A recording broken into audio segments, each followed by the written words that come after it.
Hello, ladies and gentlemen, and welcome to this edition of Tough Talking Thursday on Focus on Liberia. My name is Dennis Jar, and we are broadcasting from Atlanta, Georgia. In this edition of Tough Talking Thursday, meaning we're going to tough tonight, we're going to be discussing the CDC, the opposition, and the road to 2023.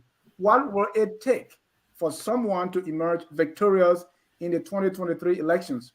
And the way I call it is it money, message, methods, or morale? Joining me to talk tough tonight, I have our chief political analyst, Mr. Wilmot Kunney. Mr. Kunney, welcome to Focus on Liberia. Thank you, Dennis. Happy to be here.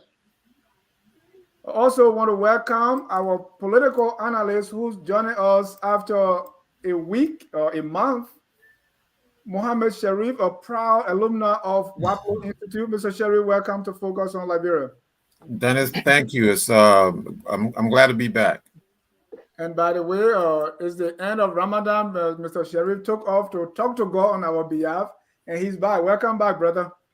Inshallah. May the Allah Almighty help all of us in our own endeavors. Thank you. Also joining us, who is part of the Focus on Liberia FOL Marketplace, that's the Business and Economic Forum team, is Mr. Larry Kennedy for the first time to talk tough. Welcome, Larry. Yeah, so glad to be here. And please tell your tough talking panelists to take it easy on me, okay? Also joining us is 2023 presidential hopeful, Mr. Benjamin Kofa Fania. Ben, welcome to Focus on Liberia Tough Talking Thursday. I want to say thank you to all of the other guests, and I'm very happy to be here. Focus on Liberia is the place to be. I love being here because on your shows, we usually have interesting and very rewarding dialogue. So I'm always happy to be here, and I thank you for the opportunity of inviting me. Thank you.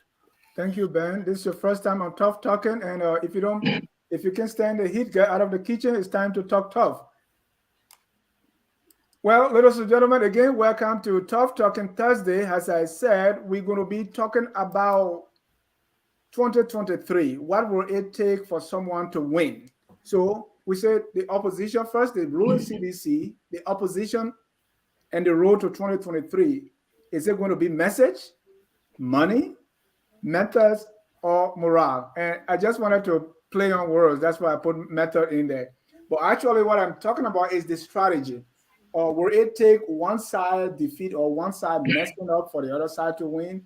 Will it take a strategy? Will it take, what's the method that's going to be used? Or is it going to be money? Or is it going to be the popularity, the morale? Remember who got the morale? So welcome, ladies and gentlemen, welcome all our viewers from across the globe. This is Tough Talking Thursday, and let's begin by going straight to Mr. Benjamin Kofa Fania, who is the presidential candidate here. Just in a few sentences, Ben, and I know this is the question may appear that because it will take like all of the above, right? But we want to say primarily, what will it take? So my first question here is just a quick review of the political landscape as we go towards 2023. Let me start with you, Ben. Looking at the political landscape now, what do you see, even before we get to our question? Well, the first thing I want to say is it is unfortunate for me to say this because I see a very rocky road ahead. Let me tell you why I say that. I like your theme. Message, money, methods, or morale. And I will tell you this, on the two important things that you listed there, message and methods. I see they are woefully absent right now in Liberia. We have people vying for the highest office in the land, and we don't have access to their ideologies, to their agenda, to their blueprint for Liberia. I found that very scary. So what I can say based on what you just asked me, that I see a very rocky road ahead because of the lack of information and the lack of a vibrant dialogue in terms of engagement of their plans so that Liberians can actually understand. I want to stress before I let this go, I'm the only one vying for the highest office in the land that have a website, a working website, where you can go to and see the framework of my plans for Liberia, the blueprint where I want to take Liberia. It is unfortunate, and this is something that is very important here. We have people vying for the highest office in the land, and we don't know their blueprint. We don't know where they want to take Liberia, and I think that is scary. Thank you. Thank you, Mr. Kunney. Let's take a little review. How do you see the political landscape as we go towards 2023? The political landscape, I mean, expected is a landscape that favors the ruling minded coalition for democratic change. Any objective mind looking at the current situation in Liberia, we see clearly that there is no viable opposition. The opposition has no agenda. More so, the infighting that has characterized the opposition leaves people to wonder as to whether there will ever be a coalition. Mind you, their own strategy, their own is that the only way they can unseat the president is for them to come together. Instead of coming together, they are falling far apart. They're falling far apart in terms of organization, in terms of strategy. They are now mired in litigation. Also, who knows when these litigations will end? I mean, the time that should be invested having a contrast message is what we now see being wasted in the courtrooms of the Temple of Justice. So, I mean, if you were to ask me, the current landscape, I say it is today, for the ruling coalition for democratic change. Thank you. Let me go to Larry. I don't know if he agrees with my chief political analyst. Look, I know there's a saying that if you can't stand the heat, you need to get out of the kitchen. But this is a situation where I think the kitchen has gotten too hot. And I think someone needs to walk in there and kind of turn the stove down a bit. It's just gotten so hot, and things just seems to be escalating day after day after day after day that I think the bread and butter issue that the Liberian people really want to hear about, it has been drowned in all of this confusion and all of the arguments that are taking place every day. So the actual true messaging, to your point, to your question, the message has to be polished. Someone will have to step up and say, let's call it a truce. Let's put all this thing, let's find a way out of this. I don't believe they need to stand out there and sing kumbaya, but somebody needs to kind of step up there and say, look, this thing is getting out of control. Let's call it a truce. The reason being, the CDC government hasn't done well over the past 4 years, but the message that they haven't done well hasn't been translated for the people to understand. That's a reason why people remain poor. And it always comes down to how well the government is creating jobs, how well the economy is stable, how well the poor man taxes inflation, right? Inflation is very high in Liberia. The government hasn't done extremely well, hasn't done well at all over the past 4 years. So this whole notion about you can't stand the heat, get out of the kitchen, someone needs to walk into the kitchen and turn down the stove and say, look, listen, let's see if we can find a way out of this thing. So the person who man up or woman up to get up there and look for some way to bring peace in the opposition, I think that person will show a true mark of a leader. So what does that tell you about the current political landscape? It's just muddy right now. And I think this kind of leads to we are winning if it continues for the next 17 months. Because right now no one is discussing the key bread and butter issue. I know Mr. Finn said he has a website out there. So who knows? He probably putting something out there for people to read. But nobody is really discussing the bread and butter issue. No one is sticking to some of the core arguments. The War and Economic Crimes Court, that whole argument has died. The whole thing about people, the place not being safe, people dying mysteriously, it's not resonating day after day. The cost of everything from fuel to food healthcare, education system is still a mess. Going back to 2013 when Madam Sirleaf made that statement, So the messaging is really off, and right now, as it stands, I think we are stands to lose, to win, provided there's a way, there can be peace amongst the opposition right now. Thank you, Mr. Sherif. I mean, all the way from Kalipo, Kanwekan to Zwedru to Morovia, Zerikore, Tennessee, and here, you follow these things meticulously. What is your assessment of the current political landscape as we go towards 2023? So I will lay it out like this. So message, money, strategy, and momentum. Who has the momentum? Who has the strategy? Who has the message? Who has the money? Certainly, George Weah has the money.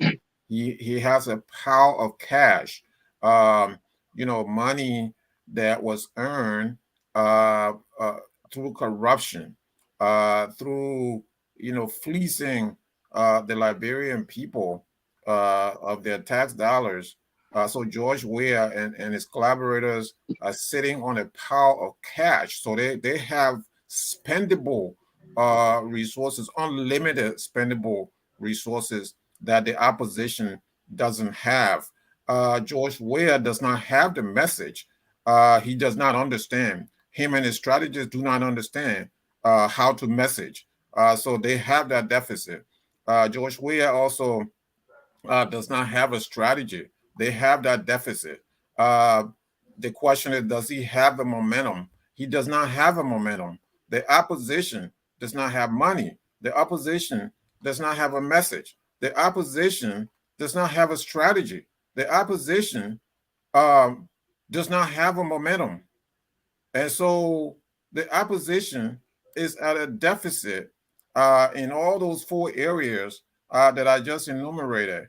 This government, George Weah's leadership, has run this country into the abyss of ineptitude.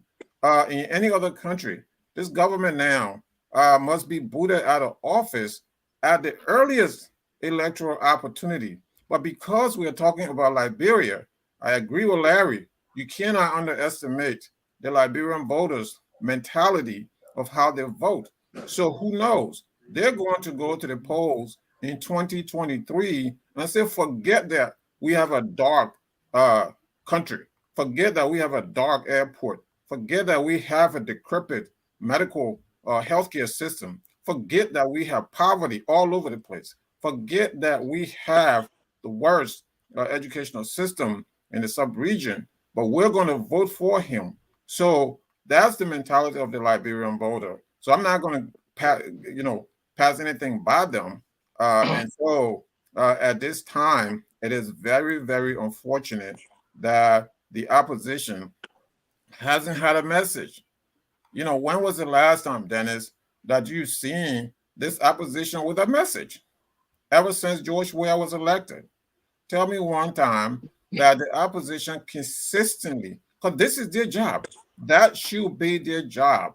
Every single day, the airwaves, in the newspapers, everywhere in every community, from Monrovia to Zwedru to Kepamas, all across the country, the opposition should be out there beating the drums of hope and optimism and a purposeful plan to lift the Liberian nation state out of the abyss of poverty.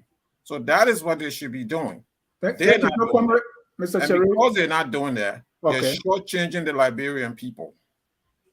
And so, based on your assessment, currently the political landscape has moved towards 2023 favor George Weah. Is that what I'm hearing you to say?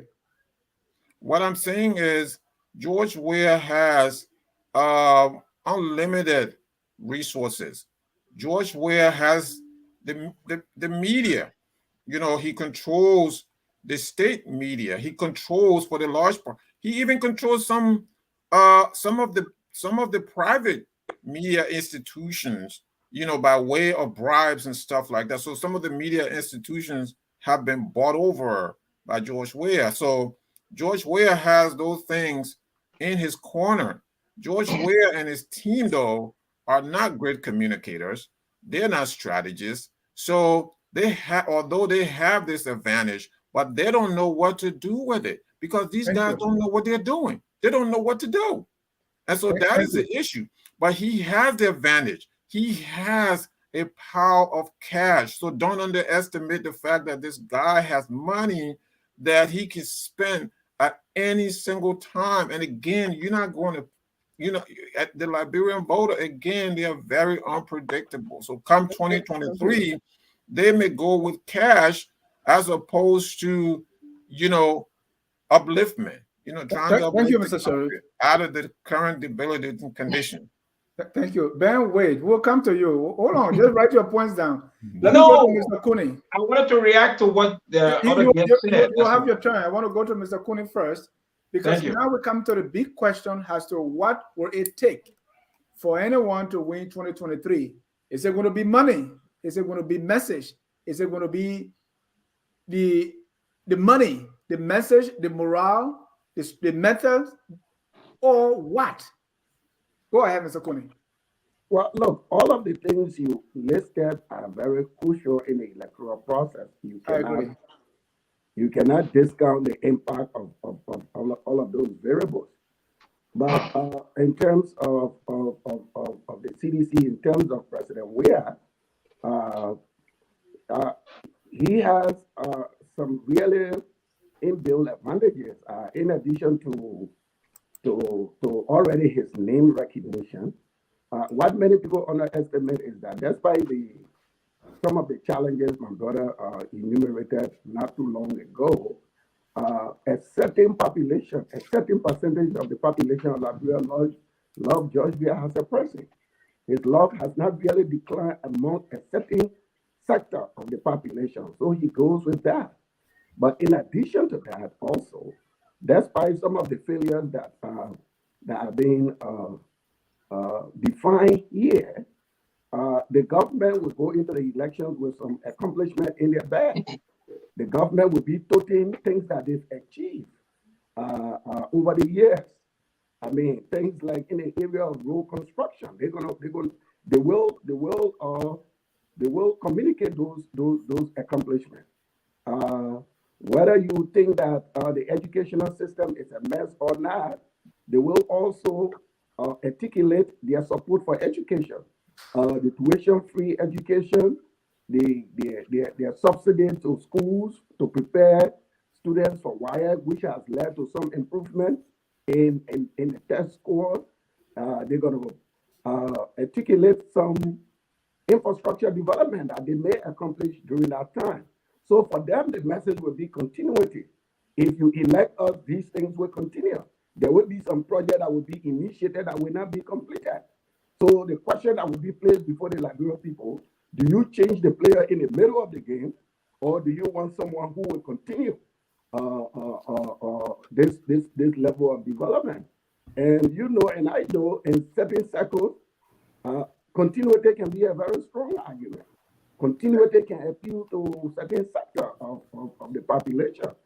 If you contrast that to the opposition, according to Brother Sherif, they don't have the message, they don't have the morale, they don't have the money, they don't have anything. They are engulfed, infighting among themselves, and we have yet to wonder what time they will put a message together. I mean, it's so funny. The fingers of the people in the opposition are very active. If they're not fingering the framework document, they're fingering one another constitution. So that creates a trust issue for the Liberian people. It creates a serious trust issue for the Liberian people. If these people cannot be trusted, if these people cannot be trusted, come up with like a memorandum of understanding or a framework to work together. The question that voters will be asking is, can we trust them with the complete administration of the state? Mind you, there has not been any bold idea coming from the opposition. There has not been any national idea that will appeal to all Nigerians coming from the opposition. The only thing we hear them doing is that Georgia has failed and Georgia should leave power. I mean, that's not a message. You have to tell us what you're going to do differently. What's going to be your proposal differently that will move the country in a new direction, in a hopeful direction, other than what the Thank you. current administration is doing.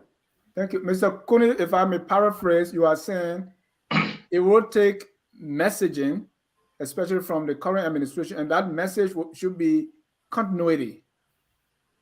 Yeah, continuity and also messaging their accomplishment, their role. Yeah, continuity and accomplishment, heralding their. Right. And do you think that message is getting out well? Oh yeah, the message is getting out well. I mean, look. Thank you. Yeah. I will come back to you. Okay. Let me go to Ben. Ben, you heard Mr. Kunney. To you, what is it going to take primarily? I know all of the above are there. Primarily, what will it take?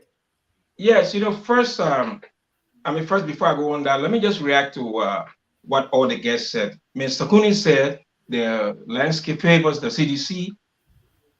Larry said the bread and butter issues have been drawn out, so Georgia will win. And Mr. Sherif said a power of cash. Well, you see, there's one thing I want to encourage all of us on this show. When we are done, let's go to the NEC's website and look at the statistics. I will tell you guys this: numbers don't lie. Numbers do not lie. I will tell you guys this: statistically, mathematically, it is impossible for the CDC to win an election in Liberia. It is impossible. I will tell you this: no matter what the opposition does, no matter what, it is statistically impossible. The CDC have never achieved more than 38% of the vote in every election. I'm talking about numbers.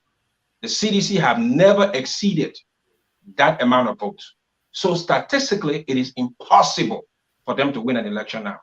And in Liberia, it has never been about messaging. It has never been about that. The last election, George Weah didn't even go to the debate. He didn't go there. It has always been about what they call public sentiment. Public sentiment. In Liberia right now, people can actually feel that they are hungry. People can actually feel price of gas. People can actually feel the sense of insecurity.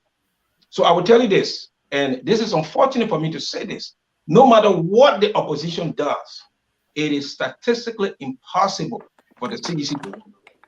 Impossible. Explain that, Ben. Mark my words. Explain that. That's what I'm saying. Yeah. In Liberia, it has never been about ideology. No, the possibility of the CDC to win. I don't get that. You said it would be impossible statistically for the CDC to win election. Explain that. Because the CDC has never exceeded 38% of the vote. But they won before, so how they did it? 38%, that has been their maximum. They have never exceeded that. And I will tell you this: this is a party that is in decline. That is number one. Number two, it is facing serious negative public sentiments. Very serious. There are lots of people in Liberia who are very dissatisfied. Very dissatisfied. And you add to that the overarching sense of insecurity. It is literally impossible for them to win. It's impossible. Why? Because the sentiment against them. Yes, public sentiment. Okay. That's what is against them right now. I will just give one example. I want all of you guys, after the show, go to the next website. Look at all the by-elections that are being held. I can count maybe about 18 of them. This ruling establishment has won maximum 2. I'm talking about all the by-election we had. And let me just give one thing. Look at the last by-election we had with T5. T5, someone talk about cash. T5 literally flooded Monserrato County with every cash available in his war chest. Every penny available. But look at what happened. T5 lost at a rate of 1 to 2. What I'm telling you is the cash is there, but you see the people, they are feeling the pinch. They are feeling the economic pinch. They are feeling the hardship right now. Last week, a lot of people talking about gas. Last week and a half, a lot of people talking about no rice. So you have what I call negative public sentiment against which this administration has no strategy. They have no strategy. So there will be no change going up to next year. And of course, if we reach to a stage where we have to debate the national issues, George Weah will not be there to defend this. He's the face, he's the leader. He won't come on this show to say, well, I'm going to defend what I have done. So they will be at a loss there. I will tell you this, my brothers, statistically, the CDC cannot win. They cannot. Before I go to Larry, you said the CDC cannot win statistically. They have been winning, like you said, 38% or less, and also public sentiment against them. So how does the 38% of the CDC favor the opposition? Am I missing? That's what I'm saying. Out of 100%, I will tell you this: election in Liberia always go to round 2. Right. Always go to round 2. And whoever goes to round 2 with George Weah, which I know will be me, we have a groundswell of public support because people will want something new. People will want something different. Whoever goes to round 2 with George Weah is guaranteed a win. I can bet. Bet what anything. You are telling me is the opposition.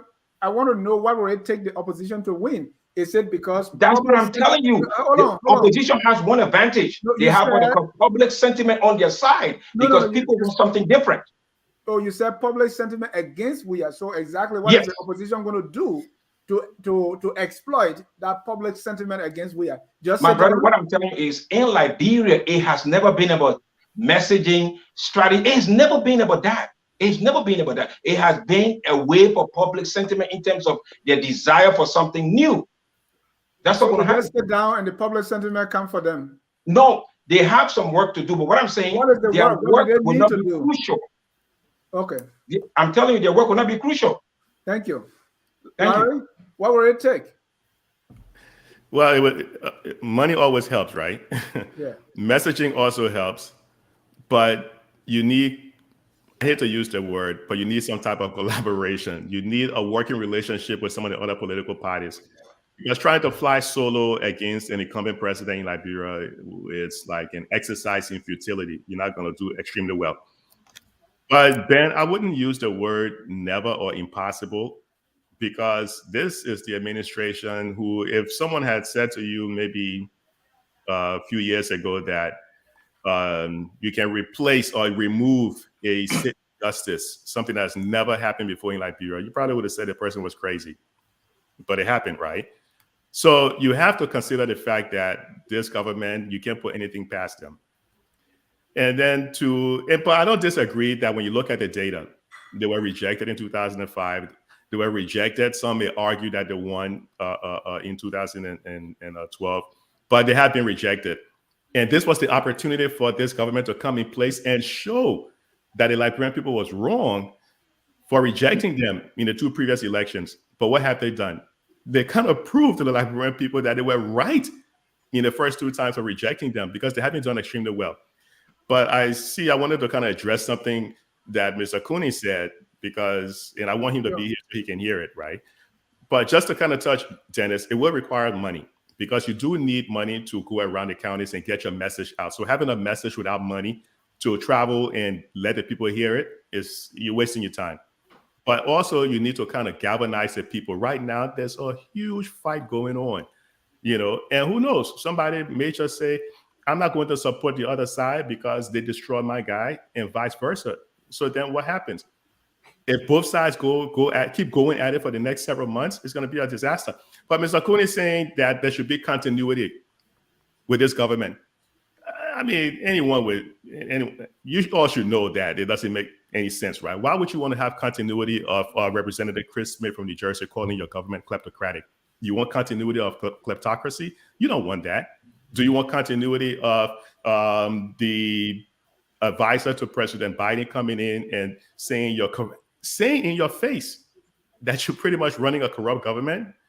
You want Ambassador McCarthy to come? I mean, that's the continuity you're looking for? Ambassador McCarthy to come out and say, hey, you guys are not doing a good job in here. You guys are running a pretty much corrupt government.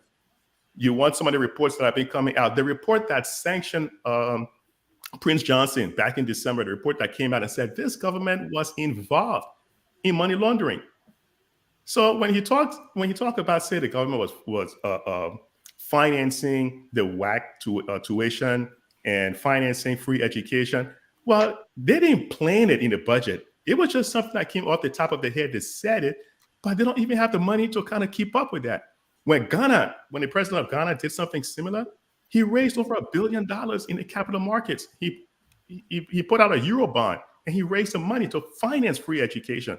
So he just didn't say it. He had the money to finance it. This government didn't have any money to finance it. They just said it, did it off the top of their head. And look, I mean, free education, well, not everything free is good, right? Because take a look at the colleges, the schools. The schools are in deplorable condition. Just because it's free doesn't mean it's quality. There are people that want quality education, not just free, but quality education as well. But Ben, also keep in mind, the population is growing at a rate of 2.4%. So we're moving new people into the whole, potential voters. So the numbers are increasing as well. But bear in mind also, there's a proliferation. There's a lot of people now with mobile devices. Information can get out so quickly to people who never had access to information before. So you have to get your messaging out. You have to be able to create partnership, working relationship. If you keep going, anyone who goes to war consistently, you weaken your army, right? So this whole thing with the fight right now, if it continues for the next several months, I don't know. It is probably going to end up hurting both sides.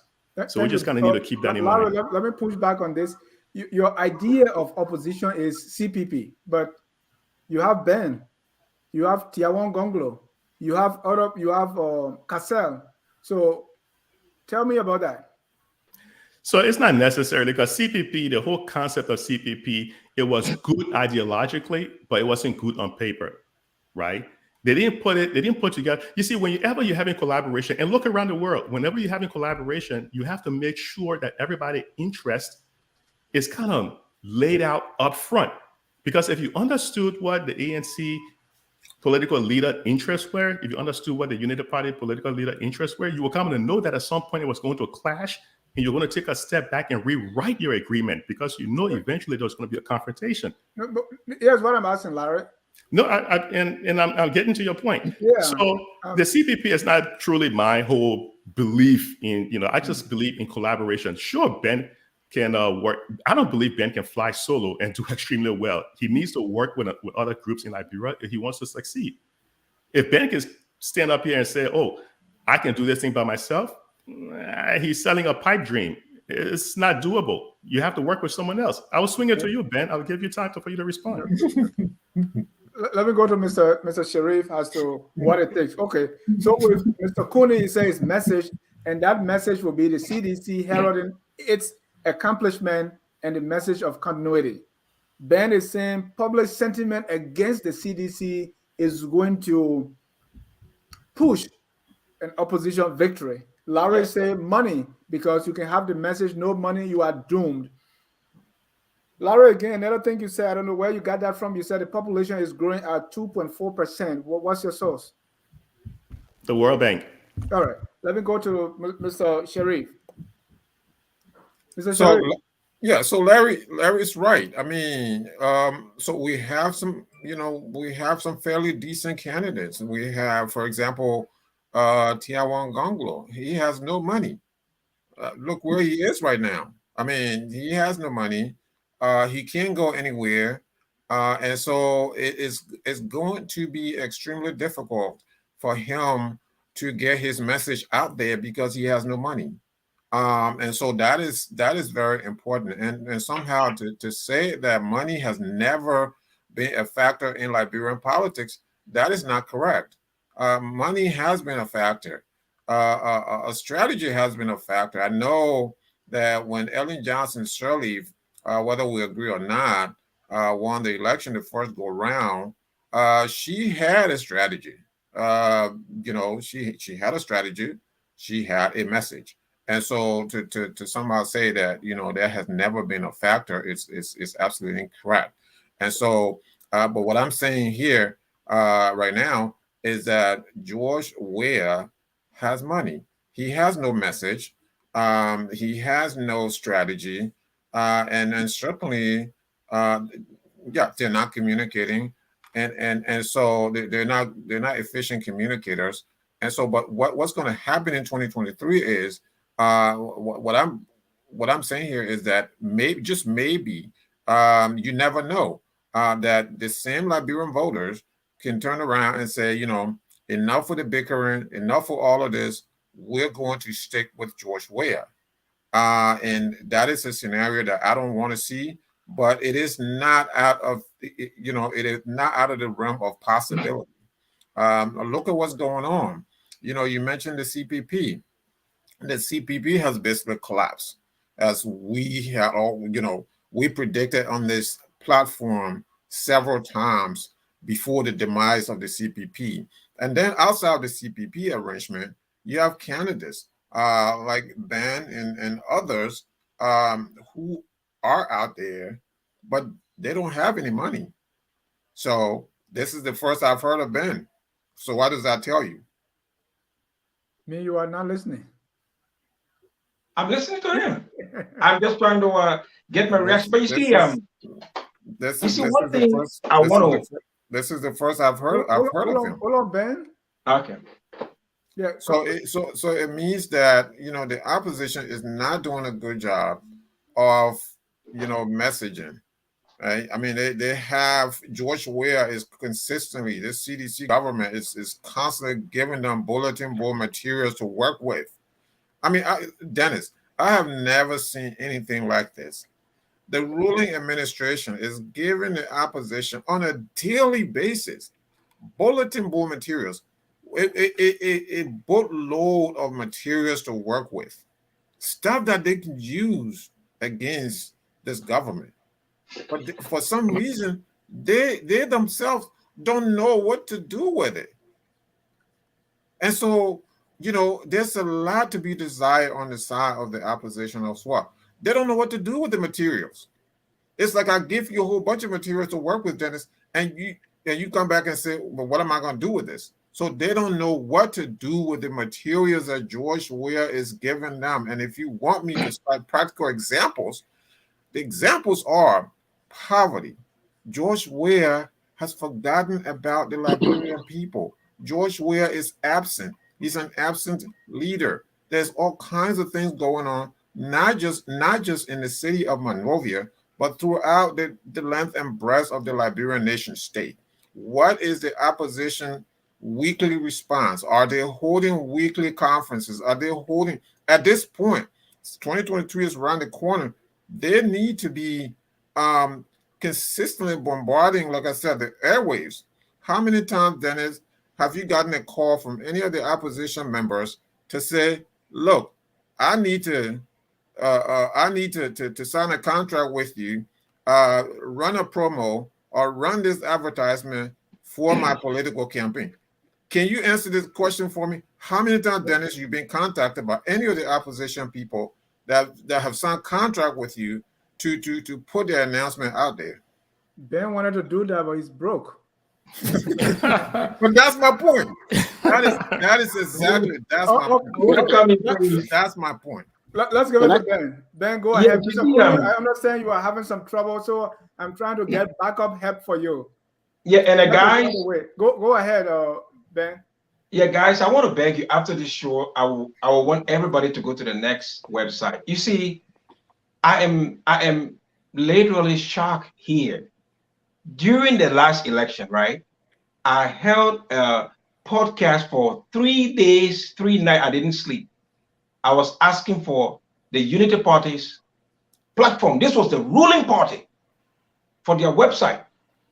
It was not available. And 2 days before the election, I can send you guys the link.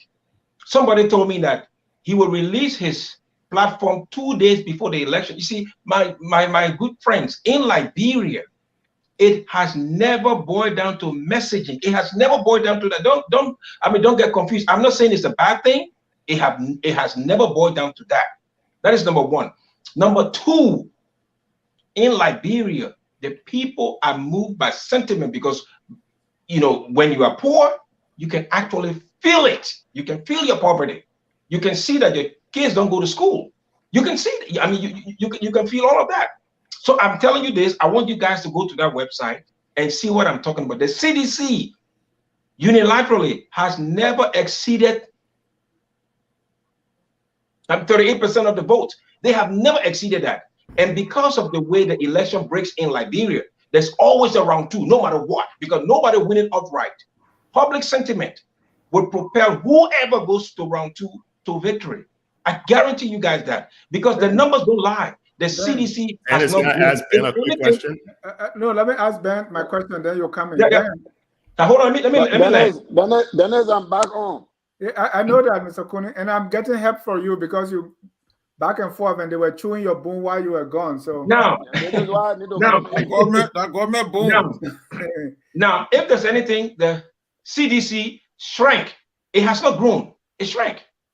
So if you look at an organization that shrunk down, and you want to say that they will win because they have cash, let me give you one last thing. T5 spent so much money. I mean, immeasurable. What happened? Like I said, the rate at which he lost is 1 to 2. So it is about the public sentiments. Thank you. thank you, Ben. Yeah, my question, because you keep saying messaging doesn't matter, right? Let's go back into history. Yeah. And this one was now on the presidential level, but the mayoral elections, Sawyer versus Chuchu Hutton, message, money, or sentiments? Yes, you see, and that time it was about sentiments. Hold on. It was about Native people, Congo people. That was the public sentiment at the time. That was public sentiment. It was not about messaging. And Sawyer, Dr. Sawyer was not articulating any message. It was just the sentiment. Let me go to. I was alive during the election. It was just sentiment, public sentiment. Right, It's a true party. Hold on. Then we come to 1985. Yeah. Jackson Doe versus Samuel Doe. Sentiments again? No message. I could tell you to give me one line of Jackson Doe message. You can't tell me. Give me one line. Let's go to it. The messaging against Doe, where he was corrupt, he was a dictator, and they keep pounding that, right? No, but what I'm saying is we're talking about an organized, listen, Papa, we're talking about an organized platform where people will say, well, vote for me because I present an alternative. I will do this, I will do that, I will do that. It's easy for me to come on the show and say, oh, Dennis Jai is bad. Dennis Jai is bad. What am I going to do? Ben, let me lay out. You will come in. Go ahead. Came to 97. The famous UK Mama, UK Mapa will vote for you. Yeah. The message there was, if you vote for me, I'm the only person who will protect you. We don't want any more war. Then you are emphasizing my point. That's public sentiment. They were hoping for safety. That's public sentiment. And nobody articulated that. That's what you're saying. Then it came I'm telling you, it's public sentiment. The election that brought Madame Sherif to power. Yes. It was about who the international community would trust. People trusted Sherif, and that's the message. The Iron Lady. And you say still there was no message, just sentiments? Ellen Johnson was probably the worst individual ever elected because she was sold as a Harvard-trained economist. That was the sentiment. She would come and revive the economy. All right, she did nothing. Thank you. Larry, you have something to say. Go ahead. So real quick, Ben, based on your argument, you're saying in 2005, or you're saying that the CDC's never pulled more than 38%. So based on your argument, we look at 2005, they never pulled 38%. Great. We look at 2012, they never put 38%. Fantastic. We push up to 2017. 2011. So we push up to 20. Yeah. So we push up to the most recent election. So based on your argument, if they didn't pull in more than 38% on the two previous elections, why did they end up winning? No. You see, when you come to round 2, it's a 2-horse race. But they made it to round 2. So no, listen. That's what I'm telling you. I'm telling you, a standard CDC performance is 38%, not more than that.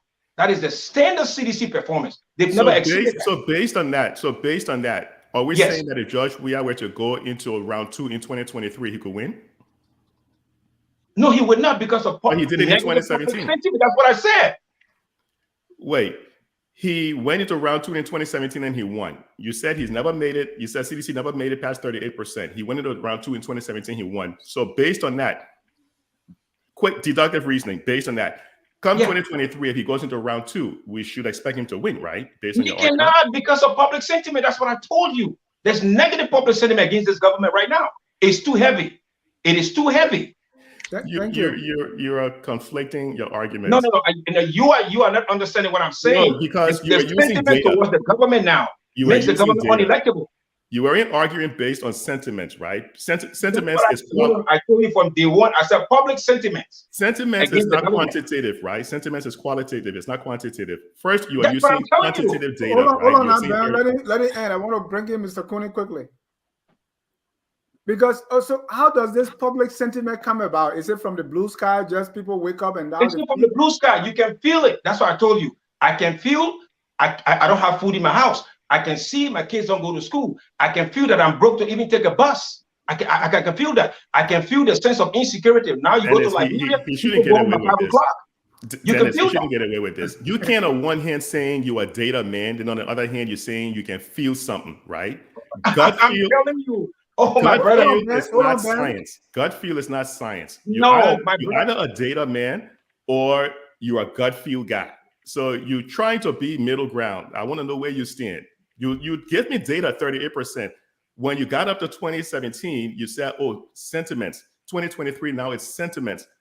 Where are you? Data or sentiments?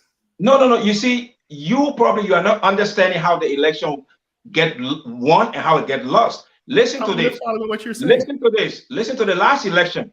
It was public sentiment against the Unity Party for change because people were hopeful that George Weah would be a better. 38% doesn't matter. Give me a chance now. So based on that, the 38% doesn't matter. A better choice. But now George Weah turned out to be a bust. It turned out to be a bust. So right now, I'm telling you, if there's an election right now, whoever goes to round 2 with George Weah is going to defeat him massively. Massively, I can tell you that. There's no I'm not disagreeing that Weah will lose because the people are hungry for a reason why. People in Liberia are poor by design. That's what you call public sentiments, my brother. They are poor. No. But I just want you to be kind of clear in terms of what you're saying. I'm as clear as I can be. No, you're kind of waffling. You're hedging. You're sitting on the fence. You don't want to be one or the other. But let me say something real quick. People in Liberia are poor by design, right? Because take a country like Botswana, 1966 gained independence. Today, Botswana is way past middle income state, way past middle, doing far better than even South Africa. The three tigers, Taiwan, Hong Kong, Singapore, those countries were doing far worse than Liberia at one point. But look at those countries. Hong Kong, what is the GDP per capita? It's over 60,000 per individual. It's crazy. Look at Liberia. We are poor by design. If the messaging is, look, listen, you are poor because people have kept you poor by creating policies that kind of keep you poor. Look at the whole fiasco at the airport. It's just poor policies, The hiring that they're doing. You're putting people in positions that have no iota, no idea of what they're there for. You can't be having power outages at an airport. How you intend to bring foreign direct investments if that's the case? People are leaving as opposed to coming in. So people are poor by design. Every report you read, they say Liberia has rich soil. Liberia has diamonds. Liberia has they have all of these things, but yet the GDP per capita is under $700. It's like $642. It's ridiculous. People need to get the messaging that, look, listen, you are paying higher, you're paying more for the food you're eating today. Why? Because the people at the central bank, they don't know what they're doing. The 1999 act that brought the central bank in fruition, right? Central bank is following what the U.S. did. The Liberian government tends to follow everything the U.S. did. December 23rd, 1913, that's when the Federal Reserve Bank came into play, right? Since the Federal Reserve Bank came into play, they've had 3 mandates: stabilize the economy, create employment for the people, make sure inflation is stable. Look, since the central bank came into play in 1999, it's been one giant fiasco. Why? We have a guy who studied public policy running a central bank. That is asinine. Where in the world do you see that happen? A guy who studied public policy at Kean University in New Jersey is running a central bank. Thank you, Larry. No, Ben, not you, Ben. I will go to Mr. Kunney. But no, I need to react to Larry because Larry, you're raising your finger. Hold on, Ben. We're not going to go with your finger all the time. So all you're saying is because the people are feeling hungry, so the opposition doesn't have to articulate the message, just like Larry said, that, hey, you are poor because of XYZ. Just because public sentiment, people are feeling hungry, they're feeling poor, they're going to vote against Weah. And because Weah consistently have 38%, he's going to go in the second round, though, as he said, but the person with him in the second round is going to win. I don't follow that, but let me go to Kunney, who is the CDC pape. Mr. Kunney. Yeah, Dennis, you know, I'm here laughing because sometimes some of the things you hear from Mr. Kunney, this is serious. Don't laugh. Well, it's serious, but sometimes it creates some comedy, you know. Some of the things you hear from some of the politicians in Liberia, and sometimes the way they try to rewrite history on this platform. to say that the mayoral election in Liberia was country people versus Congo people is completely wrong. I just wanted to clarify that. It's totally wrong. The mayoral election in Liberia, the Sawyer election, was a test to the democratic institutions of Liberia, preferably around the issue of taxes. Of property voting.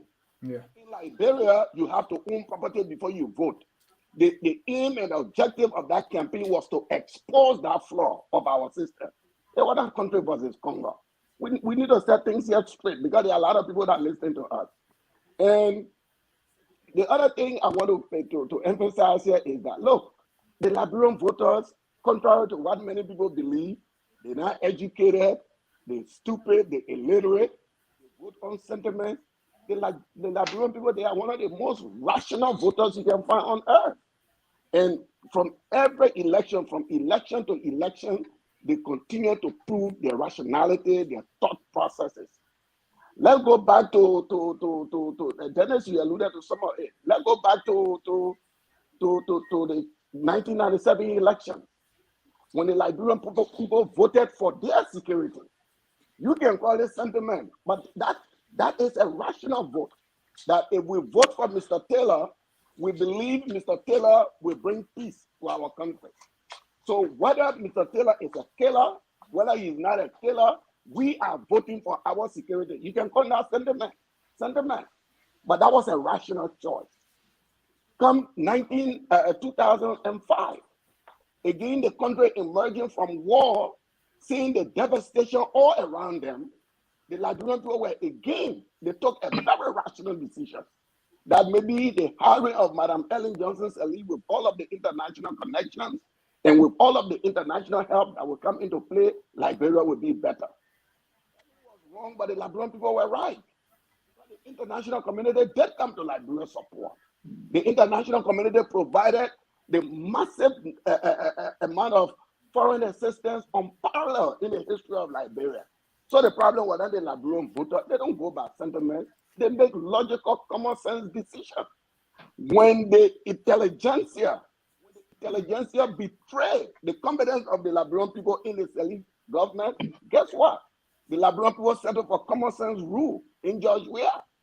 I'm telling you all of these things to say that, contrary to your view that because people are catching too much hard time, so the Liberian people will take any Joe Blow, irrespective of your character, irrespective of what you do, irrespective of what you say, they will go take any Joe Blow to replace him with George Weah. It has no basis. When the Liberian people see some of the things the CDC government has done, they will also make a rational decision that even though we are catching hard time, even though we may not have the jobs that we need today, even though things may not be going the way they are going today, even though the city may be dirty, but at least we see someone who is making effort, we see someone who is accomplishing some things, we see someone that we want to continue with.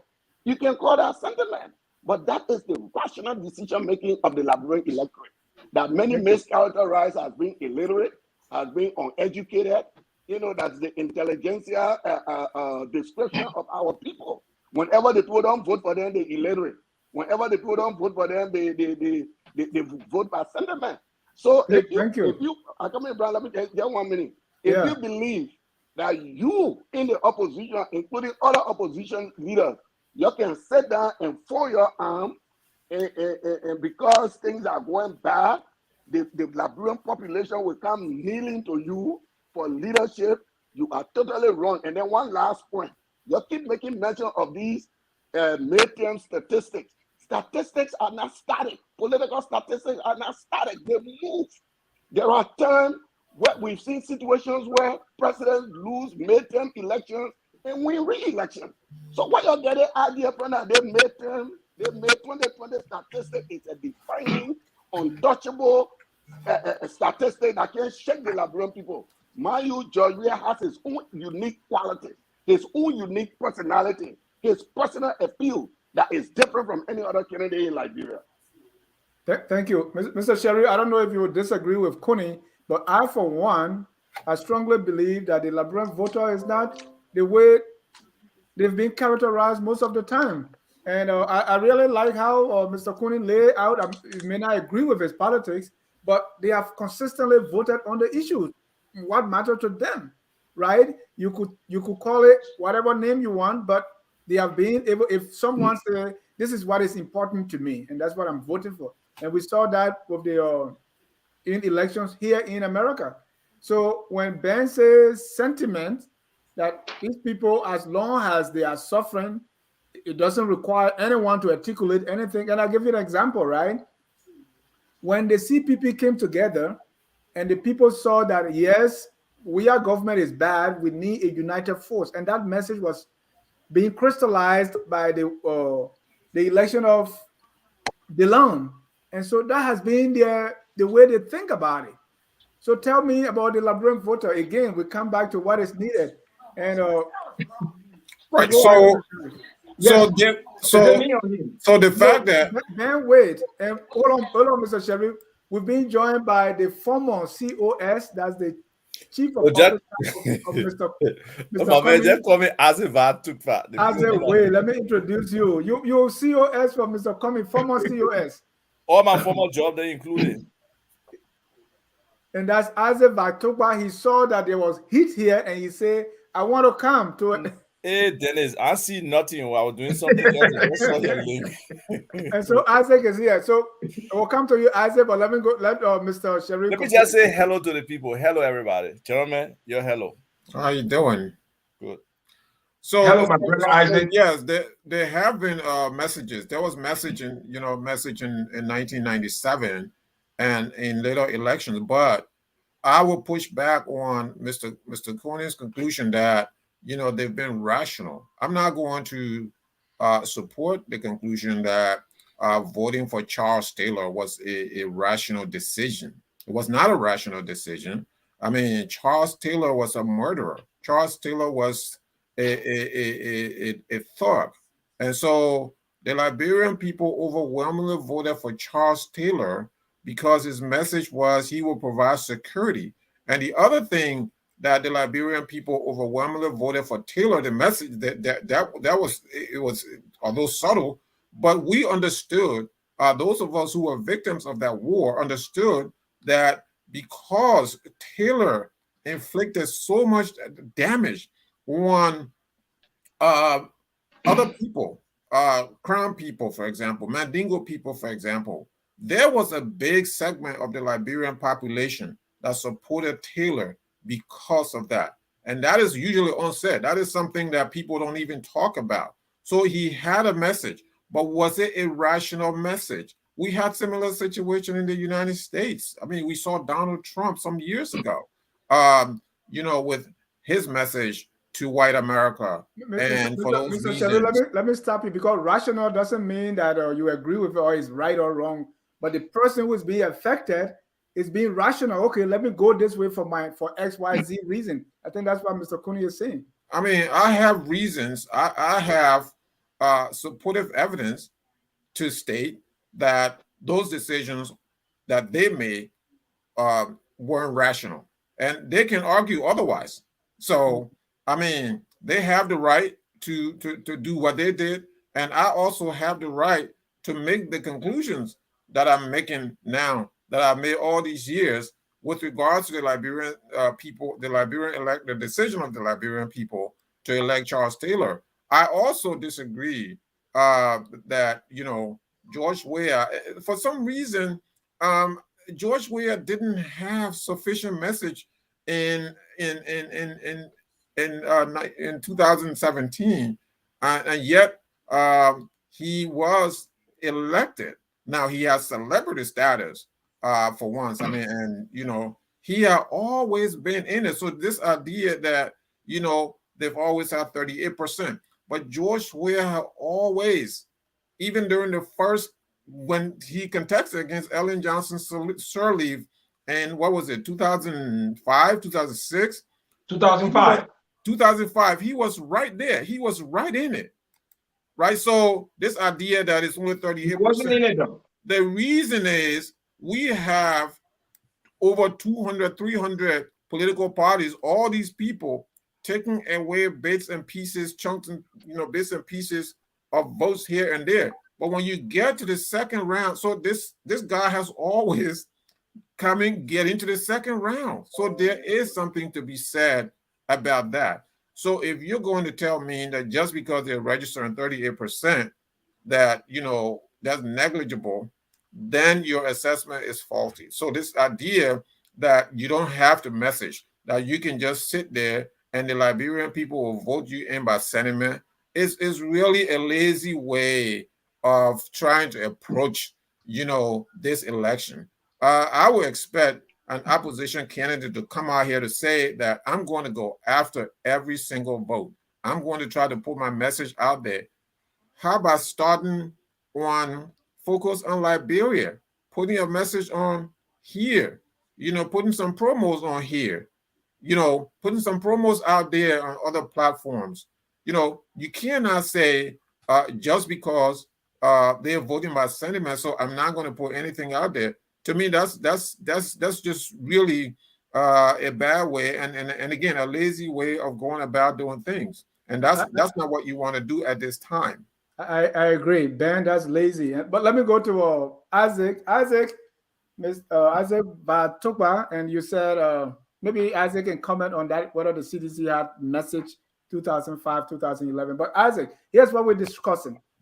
The CDC had a message, but George, we are not a messenger, though. Yeah. So my question to you is, what will it take for any of these groups to win 2023? Will it be the message, the money, the method, the morale, or what? Well, you got some of the M's correct. You definitely got the money, the messaging, right? The mobilization. And then you can add morale if you want, you know, because there's certain of our people that are attracted to morale people.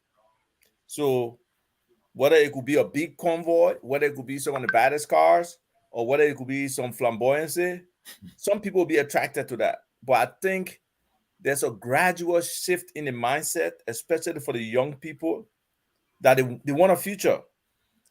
Some of them are seeing now that even though I was born to go outside for water, I got to go outside to drink water, I got to go outside to pee-pee, I got to go outside to teba, I got to go outside to poo-poo.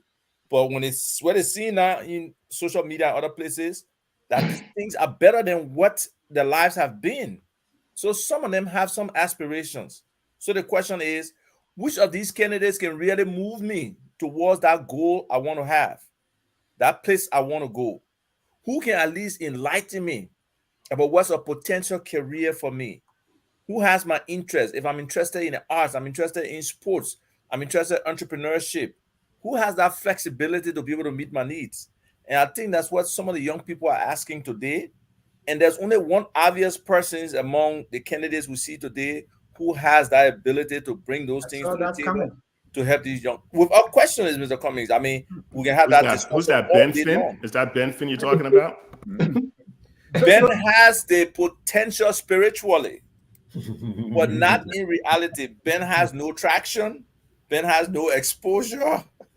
Ben has just, you know, Blanfou. And you know what Blanfou is? You're man enough to know what Blanfou is? Right now, Ben just Blanfou in the people there, especially put them from Ben wants to be ambassador. Ben can have a space at the table. Ben is in no position to be any competition for dog catcher in Nukutan said right now. So he will not waste his time. But it's good what he's doing on social media, building some following, getting some attraction, getting some little messages in his messenger box, you know. Because people are attracted to all kind of things, but Ben is a show right now. He's now a reality. So as a Ben, hold on.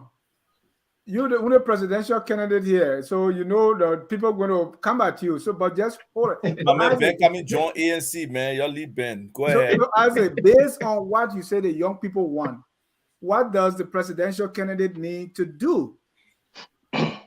Okay, so those primary three things I mentioned: the mobilization, which is reaching out to them and engaging them directly, letting them touch and feel, and even hear to the extent that they can start to believe the message. And that's what's happening for Mr. Cummings. Two, the money. Mr. Cummings has to raise funds. You know, I mean, it's only in our country, maybe in a few other African countries where people expect the candidate to spend all his money on an election.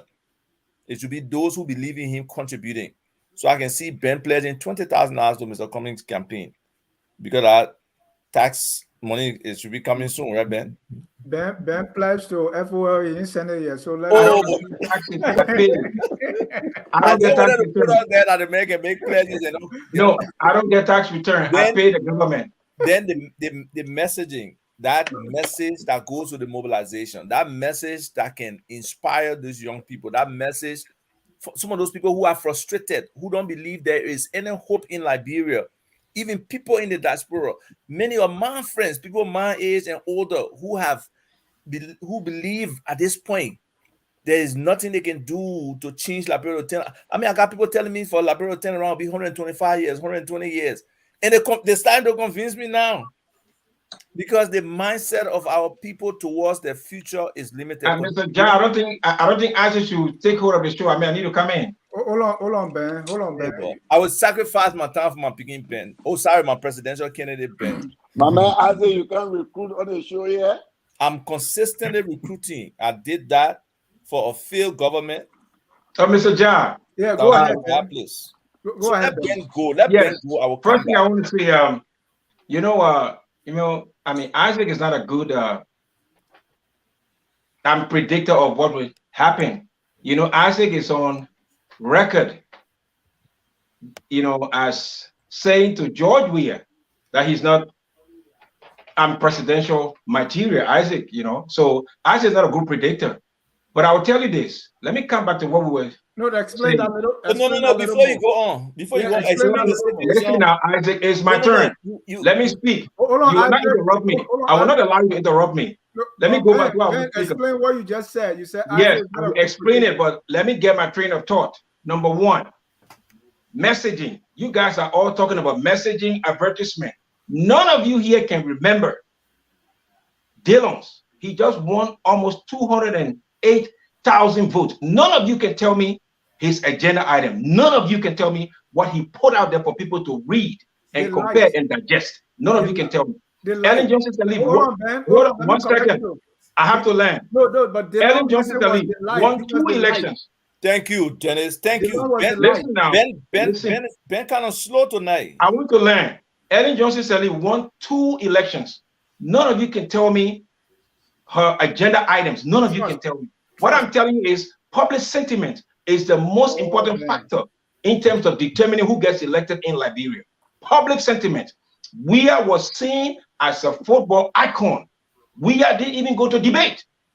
Isaac said on the show, and which I agree with, Weah CDC had something out there. Weah was not even a messenger. Weah didn't even go to the debate. So what do people vote for them for? I am telling you that public sentiment is critical in terms of people decision to vote in Liberia. That's the most critical factor. Right now, as we speak, I can feel that I'm hungry. I can see my kids not going to school. I can see that I don't have cash to take the bus. I can see price of gas going up. So all of those things, those sentiments will inform my decision when I go to the ballot box tomorrow. Thank you. Thank you. Let me again say, for Darius DeLong, the message from him was he was the light. Don't forget that. What does that mean? No, but I just want to tell you. That's something. What does that mean? I was going to shine light because the Senate was a corrupt place. You see what I'm saying? Hold on. So you was being sentimental. No, Ben, you are wrong. Ben, you are wrong. Listen to Dennis. You're wrong. His message was, this place is corrupt. I'm going to shine the light. In fact, it was Isaac who named him Chinese light because he was trying to counter that message. Right? So we follow these things, Ben. Let me go to Larry. And then we can take some comments here.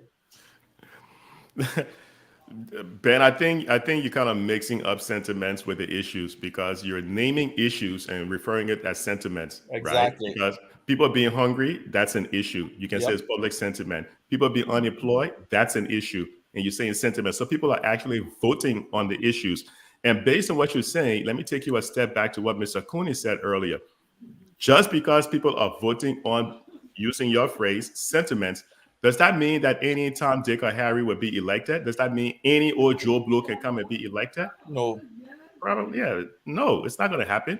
So, but I think the problem is we need to start messaging. We need to start looking at the issues. We can say Liberians never voted on the issues, but that doesn't mean we cannot change, right? Because if we keep doing the same thing again and again, we need to maybe start educating the people and then start talking about change. What people need to start doing, that's every 90 days. Every 90 days. I know you, Mr. Kunney, not Mr. Kunney, Mr. Finn mentioned talking about data. Maybe every 90 days, we take a pulse of the nation. Someone do like some polling. Go through some of the 15 counties, take a poll, find out what are the top 3 issues, the top 5 issues, and put that into a message. You will come to realize that the issues that are in Monrovia are probably the same issues that are all the way down in Sano County, or maybe somewhere over in Grand Cape Mount.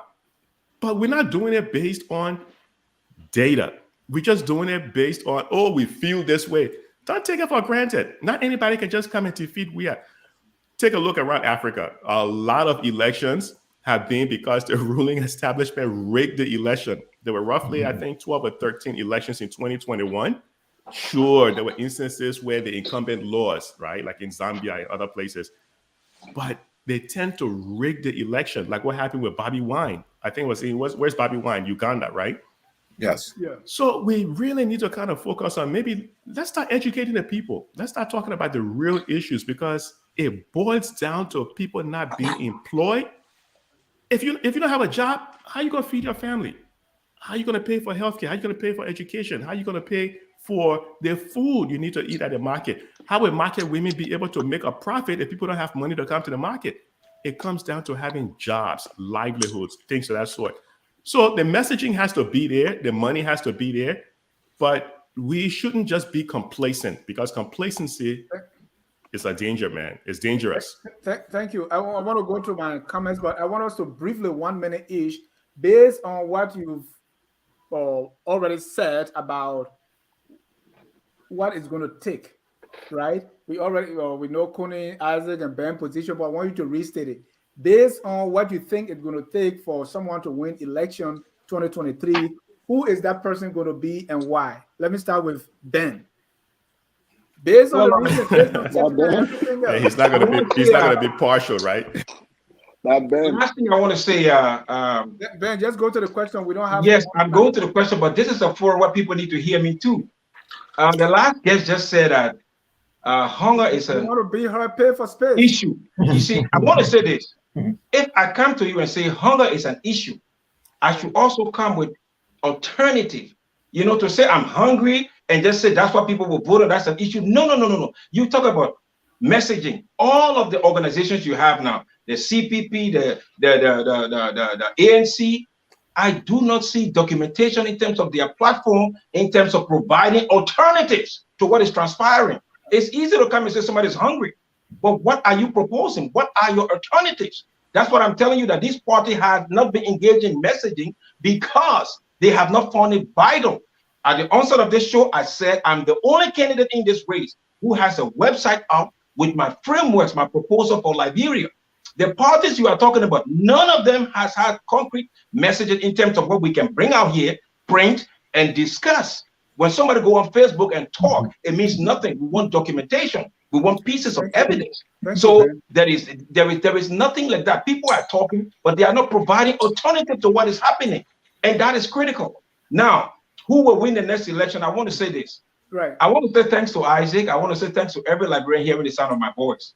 When he just came on the scene, there were many people who cursing. I remember people telling us, stupid guys, you know, who ran behind George Weah. George Weah have no brain. Someone said George Weah had his brain in his foot. There are people insulting him. But I want to tell you this. History is made by ordinary people doing extraordinary things. The election in Liberia, I will be a contestant, and I'm in it to win it. Thank you. No, Ben, I'm saying based on what you said is going to make the people to win sentiment, right? So how is Ben going to push this sentiment so that Ben will win 2023? That's the question. Yes. The first thing I will tell you this. Look at the conditions of your life now and look at it to when the CDC took over. GDP has declined. So bad. There is this kind of a high sense of insecurity. There is also, I would say, literally no opportunities for our young people which make up predominantly a significant part of our population. There is no opportunity for them. And I think my emphasis will be on the young people because they form the block of those who vote. So my emphasis will be, I will create opportunities for you that is non-existent now. You can go to my website, kofa2023.org, and you see all the programs that are listed that are geared towards improving your current state of affairs. What is happening now? It is wrong. I have alternatives that I have designed. You can take a look at it and we can talk about it and see how we can implement it. Thank you. Thank you, Ben. That sounds like messaging to me. Okay. There's this guy who never calls the show, but he calls me directly to share his view. So I'm going to allow him. Go ahead. Your name and where you calling from? Oh my God. My name is Edwin, and I'm calling from Massachusetts. Go ahead, Edwin. First, I want to make a couple of points. Isaac, Val, Tukpa, and Benson are two disgruntled seditious. So let me just put that out there. I'm glad Larry Kennedy is on the show because he opened up Ben to some realities. Ben, you're talking about public sentiment. The public doesn't even know you. Edwin, please turn up the show behind you there because it's interfering. No, the show is not on. I don't have it on. Okay. Ben is presenting himself as an alternative. At least Rhea was a legend. Rhea was a popular figure that you and Isaac tried to ride on his coattails to get to the presidency. I think tonight somebody else on the show, this is the first time they ever heard of you. There are elections have some standards. One is to have some people that know you. If anybody walk around Monrovia or Liberia right now, 20 people won't even know you're running for president. Thank you, Edwin. Okay, thank you. Thank you. Let me go to Isaac. And Isaac, based on what you said, Ben, you want to talk again? I think I need to respond to that. Yeah, you will respond. Mention me. You will respond. But let's have equal time here. Okay, good. And Isaac will have the opportunity to respond to Edwin as well.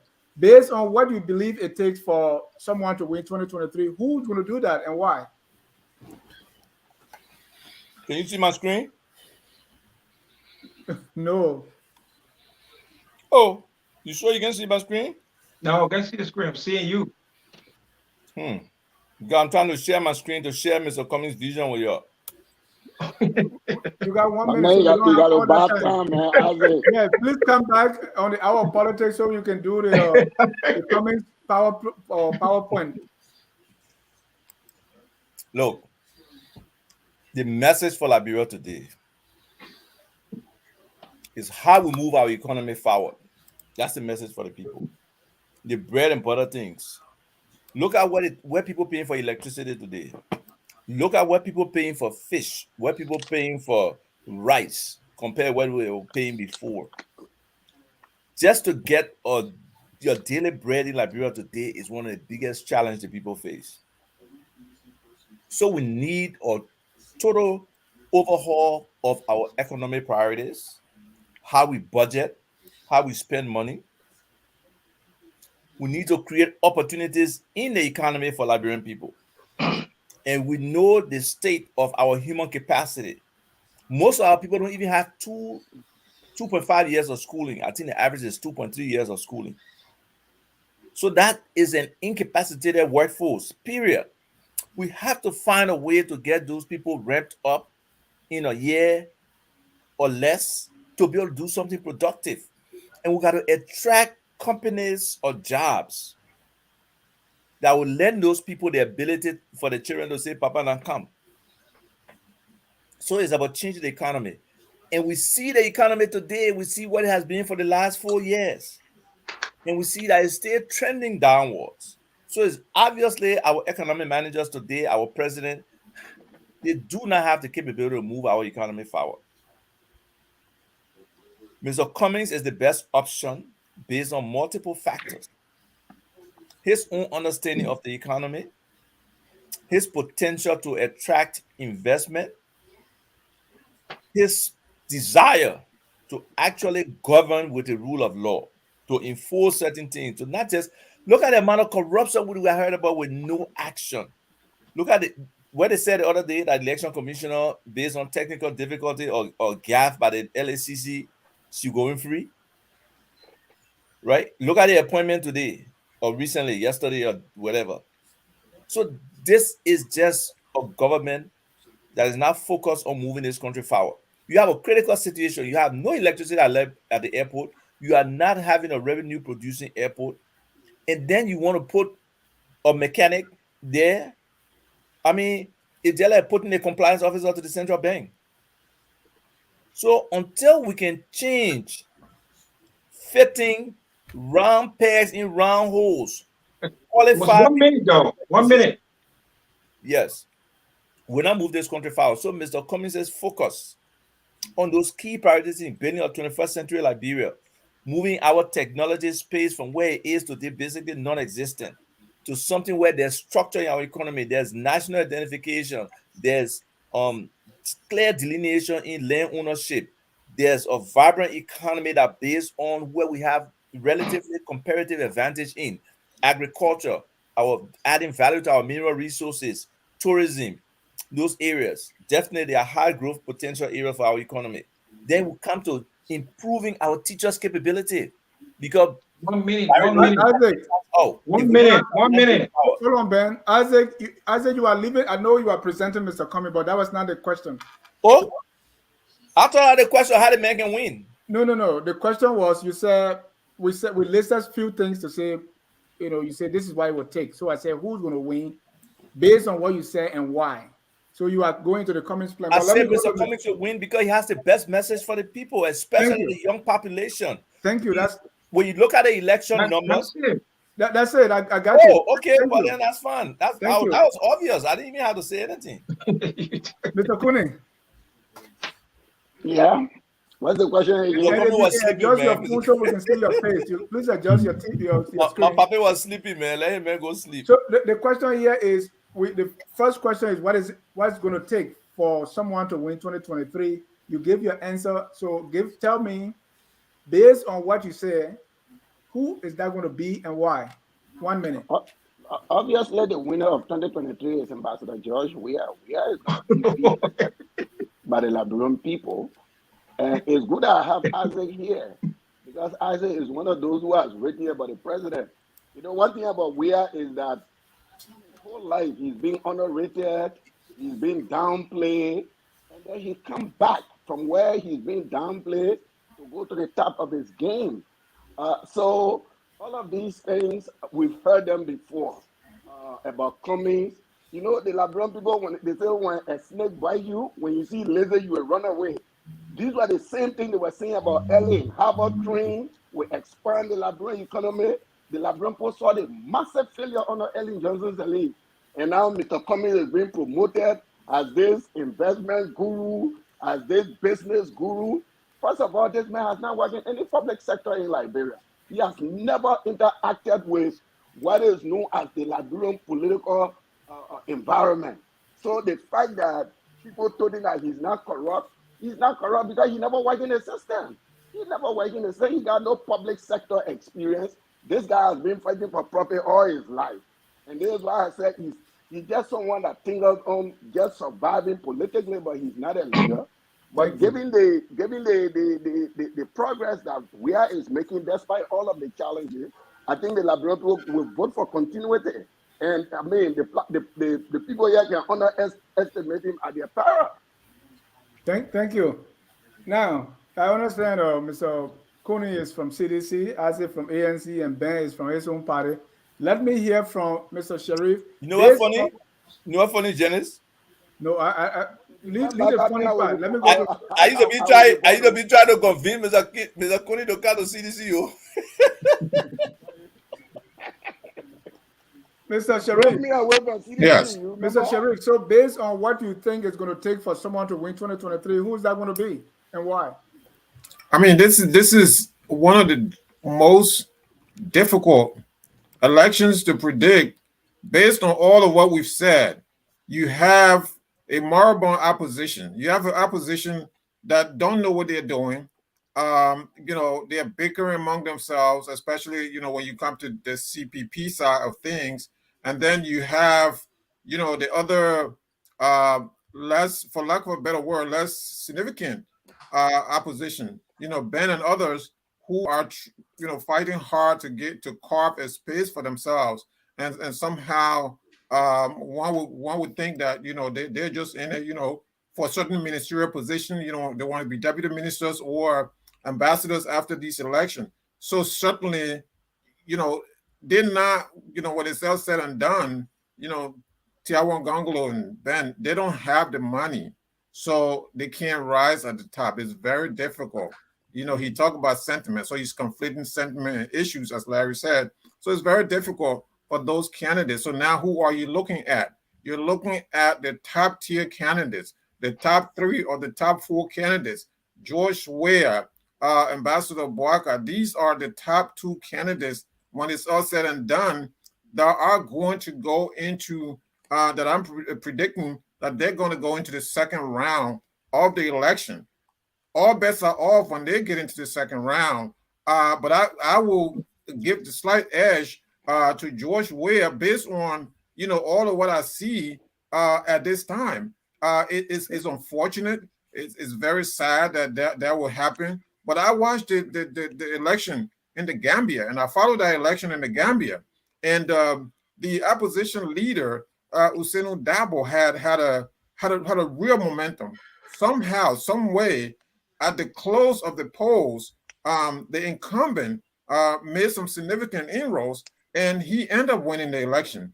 And, they said that, he was a lightweight and all of that, but he somehow managed to pull the upset. Maybe, just maybe, George Weah may be able to do this. Is this something that I like to see? No, but, that trend, we have to watch and see. If this continues, if the opposition continues to do what they're doing right now, then I can see a re-election of George Weah. Mr. Sherif, based on what you are saying, I'm thinking you're saying the major thing that will make you win is money, because that's what, according to you, that's what Tiawan Gongolo or Benjamin Kofa Pania does not have. Right. Mr. Boaka also does not have money. I continue to hear. Right. Ben does not reconcile that. Ben does not have money. Ben knows that. He doesn't have money. He tried to get the message out there. He's on the platform tonight campaigning. He understands. He understands that it's about money. He doesn't want to admit that. Ambassador Boaka also does not have money, but what he does have in his favor is that recognition of the fact that this is a man who has been vice president for 12 years. He's been around for a long time, and he has this integrity as a man of honor. If many can disagree with me, but he is someone that is different from the person we have now in the executive mansion when it comes to temperament, when it comes to some of the things that will be done differently. So he will bring a level of seriousness to the presidency. So many are looking at that. But again, as I mentioned, if this continues, then I think that George Weah may have an edge. If they get into the second round, George Weah at that point may have an edge if this continues. Thank you. Larry? Yeah, I think the fact that the ANC right now is entangled in a case, misdemeanor trial, considering, the whole thing about the speeding trial doctrine has been tossed out the window. You have something going on now for months. That is not good pretty much for the, because I think it's a big distraction as well. But the CDC right now, I think the US government kind of lost faith in that government, because I think this is the same thing that happened during those time as well. Because nowhere in the history have you seen a Secretary of State, when Mike Pompeo kind of placed a sanction of someone working at a foreign ministry for passport fiasco. Nothing came of that, right? We see the foreign ministers having issues traveling to the US. Nothing so far has come of that, right? We've seen all of the criticism coming from U.S. government officials. So if the U.S. government were to hit this government hard with another sanction, remember now, the U.S. government has also called this government out on money laundering. So I don't see this government winning. But the problem is the opposition hasn't really buttoned up the messaging. The opposition is kind of lacking right now on the messaging, and that kind of needs to be strengthened because they've been totally distracted. How long has this whole case been going on now? What, 4, 5, 6 months? I think it's a major distraction because if the government succeed in pushing this thing for almost a year, people would fail to realize that the 785.6 million budget is a giant fiasco. The U.S. government increased interest rate, the federal funds rate. They increased that thing by 0.5 basis point. Why? There's global inflation taking place. But we're not discussing that because day after day after day, we're discussing a trial. So the government is kind of distracting everybody right now on this whole business of trial. No one is listening to the messaging. And it's unfortunate. It's unfortunate. But so you think the CDC got the advantage? I wouldn't give them the advantage for the fact that I don't believe the U.S. government really has faith in them. I think they've lost that faith in the U.S. government. So this whole thing is about who the U.S. government wants. Is that what I'm hearing? When the U.S. government holds the purse string, they can also kind of pull the string in terms of who. We know that if you're not aware of how powerful the U.S. government can influence election. If the U.S. government were to place a sanction on someone high up in the government, don't you think that would impact the government? The U.S. government decides, hey, wait a second, we're not going to give this government any more money to help in development. Don't you think that's going to have an impact? Remember, in the budget, the government is expecting to raise about $140 million, right? $140 million in foreign aid. Where do you think a majority of that money is going to come from? It's going to come from the U.S. government. So if the U.S. government said, we're not giving you this money, we know there's going to be a massive budget shortfall. But I don't subscribe to the fact that they should tell us, who should lead Liberia. I don't subscribe to that. That is wrong. You may not like it, but that's the reality. But it's about time we change that. But we need to change that. We need to decide what happens in Liberia to decide what happens in Liberia. Not Americans. It makes no sense. Ben, you're basing your decision on what you feel, but not the reality. No, I'm telling you what is right. Liberia should decide what happens in Liberia. That's why we are here. Hold on, Larry. Hold on, Ben. And that's why we are here. If Ben wins election, all that thing is cut off. Let me take someone from on the line. And we are having issue with our lines tonight. So guys on the phone and ladies, please, I don't have the way of muting you because I have no access to the screen. So let me get the first caller, just one at a time and 1 minute each. The question here is, what is it going to take for someone to win 2023? Who is that person and why? Quickly, 1 minute each. I don't want you to, even respond to just respond to my question and let's do it kind of quickly. First caller, your name and where you calling from? This is Catherine Daba. I'm calling from Texas. Go ahead, Catherine. Yeah, I think what it takes for someone to win an election right now is just a simple message. There is one problem Liberia is still faced with, and that is a major problem is the issue of corruption. And until we can solve the issue of corruption, answering any other question, why it is true that they are all important, but corruption right now, stop the state of corruption is the most important virus that is leading to all the other sicknesses in Liberia. So I think solving the problem of issue of corruption will be the best. And the best candidate for that will be Joseph Walker, the man who have gone through the rank and file, and he has never been found to be corrupt. Thank you so much. Our next caller, your name and where you calling from?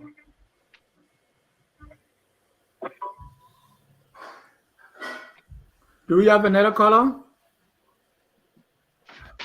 Yes. Yes, go ahead. Your name and where you calling from, and then you heard my question, right? Ask the question again, because. What will it take for someone to win the election 2023? Who is that person and why? We talk about the messaging, we talk about money, we talk about the popularity and so on and so forth. Yes, thank you again. This is Elvis calling from Minnesota. Quickly, I just want to say to the question, I think the best candidate for me is Tawan Gongo. I think somebody who has the smarts, has the brain, has the intelligence, and also has the integrity. Those two things are a big factor for most of us who are, quote unquote informed voters, who wants to see people who have the ability to do the job, but also have the integrity to not steal from us. But then, obviously, like most of the gentlemen are saying on the show, he lacks the financial, wherewithal.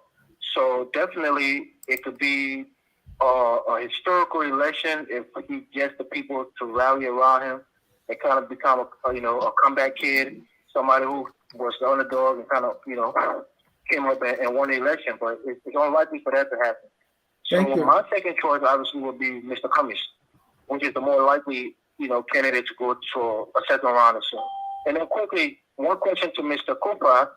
I want to know, because I don't know him well, but in my mind, our president should be an extraordinary person, somebody who is a special person, whether it's through their smarts or their experts in business. What gives him a unique qualification to be the president of the Republic of Liberia? Thank you again for taking my call. Thank you, Evans. So Dennis, I want to make 2 points quickly. Teddy Lyon. All right. Make your point quickly, and then Teddy can come in. Okay, so let me address Mr. Sherif first.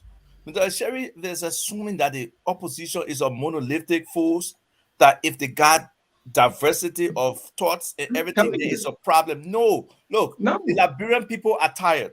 Yes. If Joseph Boyka goes to second round, if Mr. Cummings go to second round, You if will Taylor win. go to second round, if Benjamin Fania go to second round, I believe all of them will flock George Weah. There is no way we can George win. Weah has a solid 30%. Benjamin Fania is not going to second round. Benjamin Fania is not making it out of the first round. I will just give you an example. Sorry. All right. I want to bring I said you got carried away with your example. Use this notion. And many people out there are carrying this narrative around that if the opposition not together, if Boyka and Cummings now on one ticket, no, that's not where wins. Thank you. Okay, the Let second me- point one round was one second. The second point was the point Larry brought up, even though he just glanced at it. But Larry's a fair man. Larry knows that Mr. Cummings is entitled to a speedy trial. It's in our constitution. Article 20 in our constitution will tell you, right? Justice shall be done without sale, denial, or delay. Article 21 will tell you that's where the speedy trial really is discussed. No one talking about the speedy trial doctrine. I was kind of surprised with all the lawyers out there. They're not No, enforcing the but speedy even trial today, doctrine. Mr. Gould came on and basically said, it should not be more than 30 days, that should happen. But Article 21F says every person arrested or detained shall be formally charged and presented before a court of competent jurisdiction within 48 hours. Should the court determine the existence of prima facie case against the accused, it shall issue a writ of arrest setting up the charge or charges and shall provide for a speedy trial. There shall be no preventive detention. Dennis, can I come in here? So, wait, my man, let me finish. No, Isaac, please. We got So more that's callers. why Mr. Cummings Yeah. is trying to provide preponderance of evidence that he's innocent. Right? Thank you. Normally, the innocent person should not be proven innocent. The burden is on the prosecution, the solicitor general to prove him guilty. But they have no evidence. So Mr. Cummings has now hired Sherry Blair, a lawyer out of the UK, the former British Prime Minister wife, Tony Blair's wife, for her to look into this case and provide, because Mr. Cummings, like I said, he has I want to call you back to talk position. about that. Huh? We'll call you back. Dennis, can I say something here?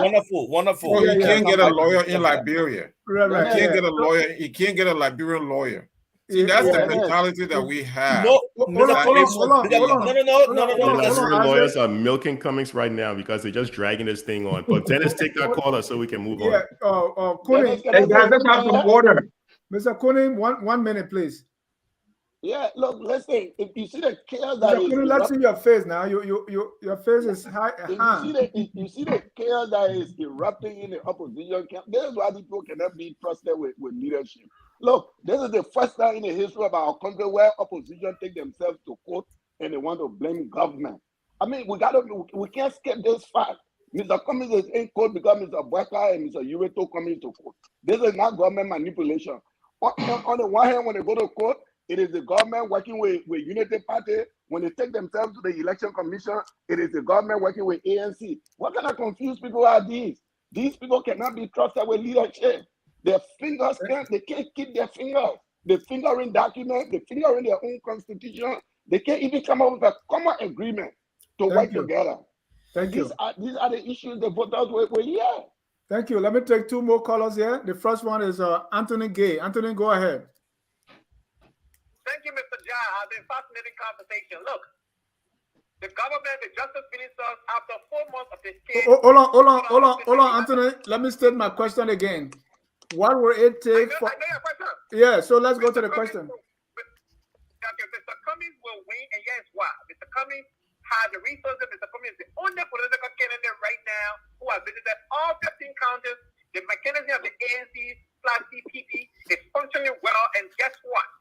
We have the only party that has raised more money in the diaspora than any other party, even than the Unity Party.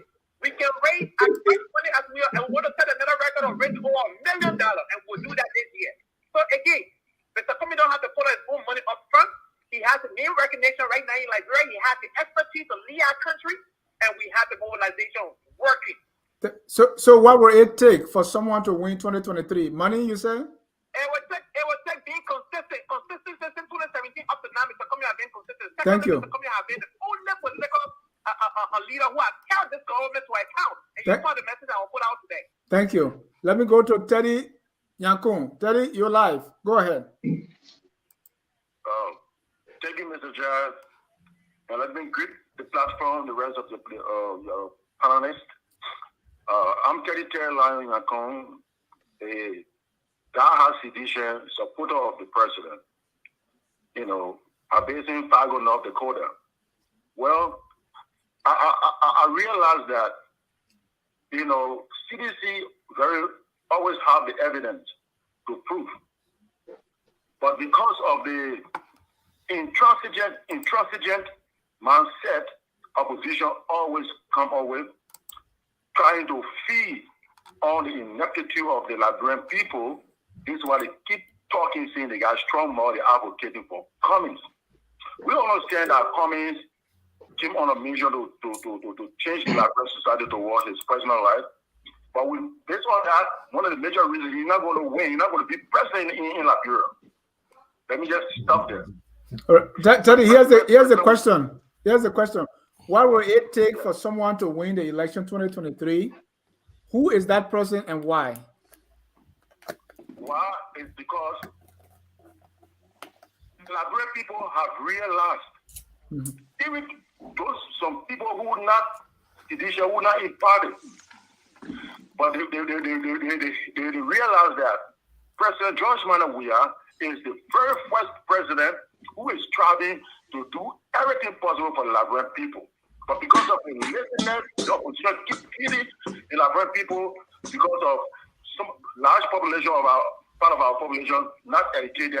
So that's what they depend on. They are desperate. Where someone who is in a desperation, they can hold on to anything and say, this is what I'm hoping on.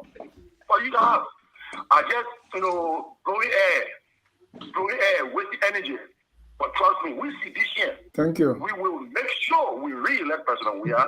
If necessary, President Weah will end up going for third term if the Liberian people decide. Thank you. Thank you. Constitution towards that. Because President Weah thank you. is the only president. I got that, Teddy. Thank you. Thank you. So we'll change the constitution like Ouattara. Excuse me, Mr. John. Yeah, go ahead. Ask me questions though. Yeah, go ahead. Yeah, the first guy who called, he said, nobody knows me. And I want to say it's unfortunate that somebody is calling on a show that is being streamed on the internet and YouTube. I mean, universally accessible, to say that I'm not known. I find that unfortunate. I think I know it exhibits the gross misunderstanding of what the internet, how great this tool is. So I want to tell him that for the fact that he called, at least one person knows me, that's him. The next guy called, and the next guy asked me, what makes me unique? I want to tell him this. I am not unique. Every Liberian is unique. I want to say this. History is made by ordinary people doing extraordinary things. So I'm not unique. I am not unique. I want to mobilize and inspire Liberians so that we can work for genuine change in Liberia. Thank you. Thank you. Well, our time is fast spent, so we don't. I don't want to push this further. So let's take a short break. When we come back, we're going to talk about our Tabata movement. There's always some Tabata going around in Liberia and everywhere around the world. So we're going to take a short break, and when we come back, we're going to go into our Tabata session. Tell me, think about what's the Tabata of the week. At Focus on Liberia, we discuss everything Liberia, from education to politics, arts and culture, entertainment, agriculture, history, religion, family, and technology. Focus on Liberia uncovers and showcases the best of Liberia and shows the world the truth about Liberia. We educate, elevate, and promote all things Liberia. We conduct interviews, panel discussions, debates, and more. Tune in to Focus on Liberia on Facebook and YouTube and be a part of the stories that make up the news. This is Focus on Liberia, and I am Panelists. Welcome back to the show. This is Tough Talking Thursday. At this time, we're going to go around the room to tell me what's the Tabata of the week. Tabata in the Southeastern language means nonsense, complete foolishness, and that happens every day. This time, let me start with Benjamin Kofa Fanien, 2023 presidential aspirant. Ben, what's your Tabata of the week? I think for me, it was the hiring of the new airport manager. I think there was not a lot of thought that went into that. When we are hiring, we should be detailed, and I don't think there a lot of thought went into that. So I am upset. I don't think the right things was done in Liberia to actually address what is happening at the airport. So was that done on sentiments? That was done purely on a party sentiment. Yeah, he's our partisan. He's wearing the red beret, so let's hire him. Mr. Sherif, Tabata of the week. Several. But we want one. Well, so not exactly a Tabata, but a concern. There was a acquittal at a court in Finland last week of a Sierra Leonean ex-fighter by the Finnish court. I think it was in Finland. So this was a loss for Siku Bilitis group and his financiers who've been prosecuting alleged war criminals. The reason was that there were briberies involved, witnesses were bribed.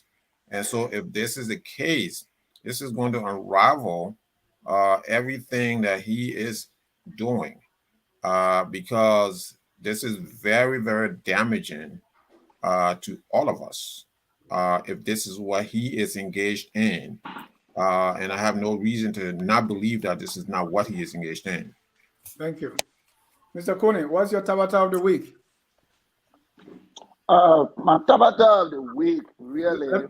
Let me predict. The opposition. Your prediction would be wrong. But my Tabata of the week is, I think there was a women's conference convened in Monrovia, and Senator Boto Kunney, I think that's her name, she is appealing for the government to do something about country devil intimidating female candidates. I think lately these country devils have been brought into the mainstream of politics. I think there was a time when country devil was supposed to block the road in Lofa. Now we hear female politicians expressing concerns of country devils that they believe intimidate only female candidates.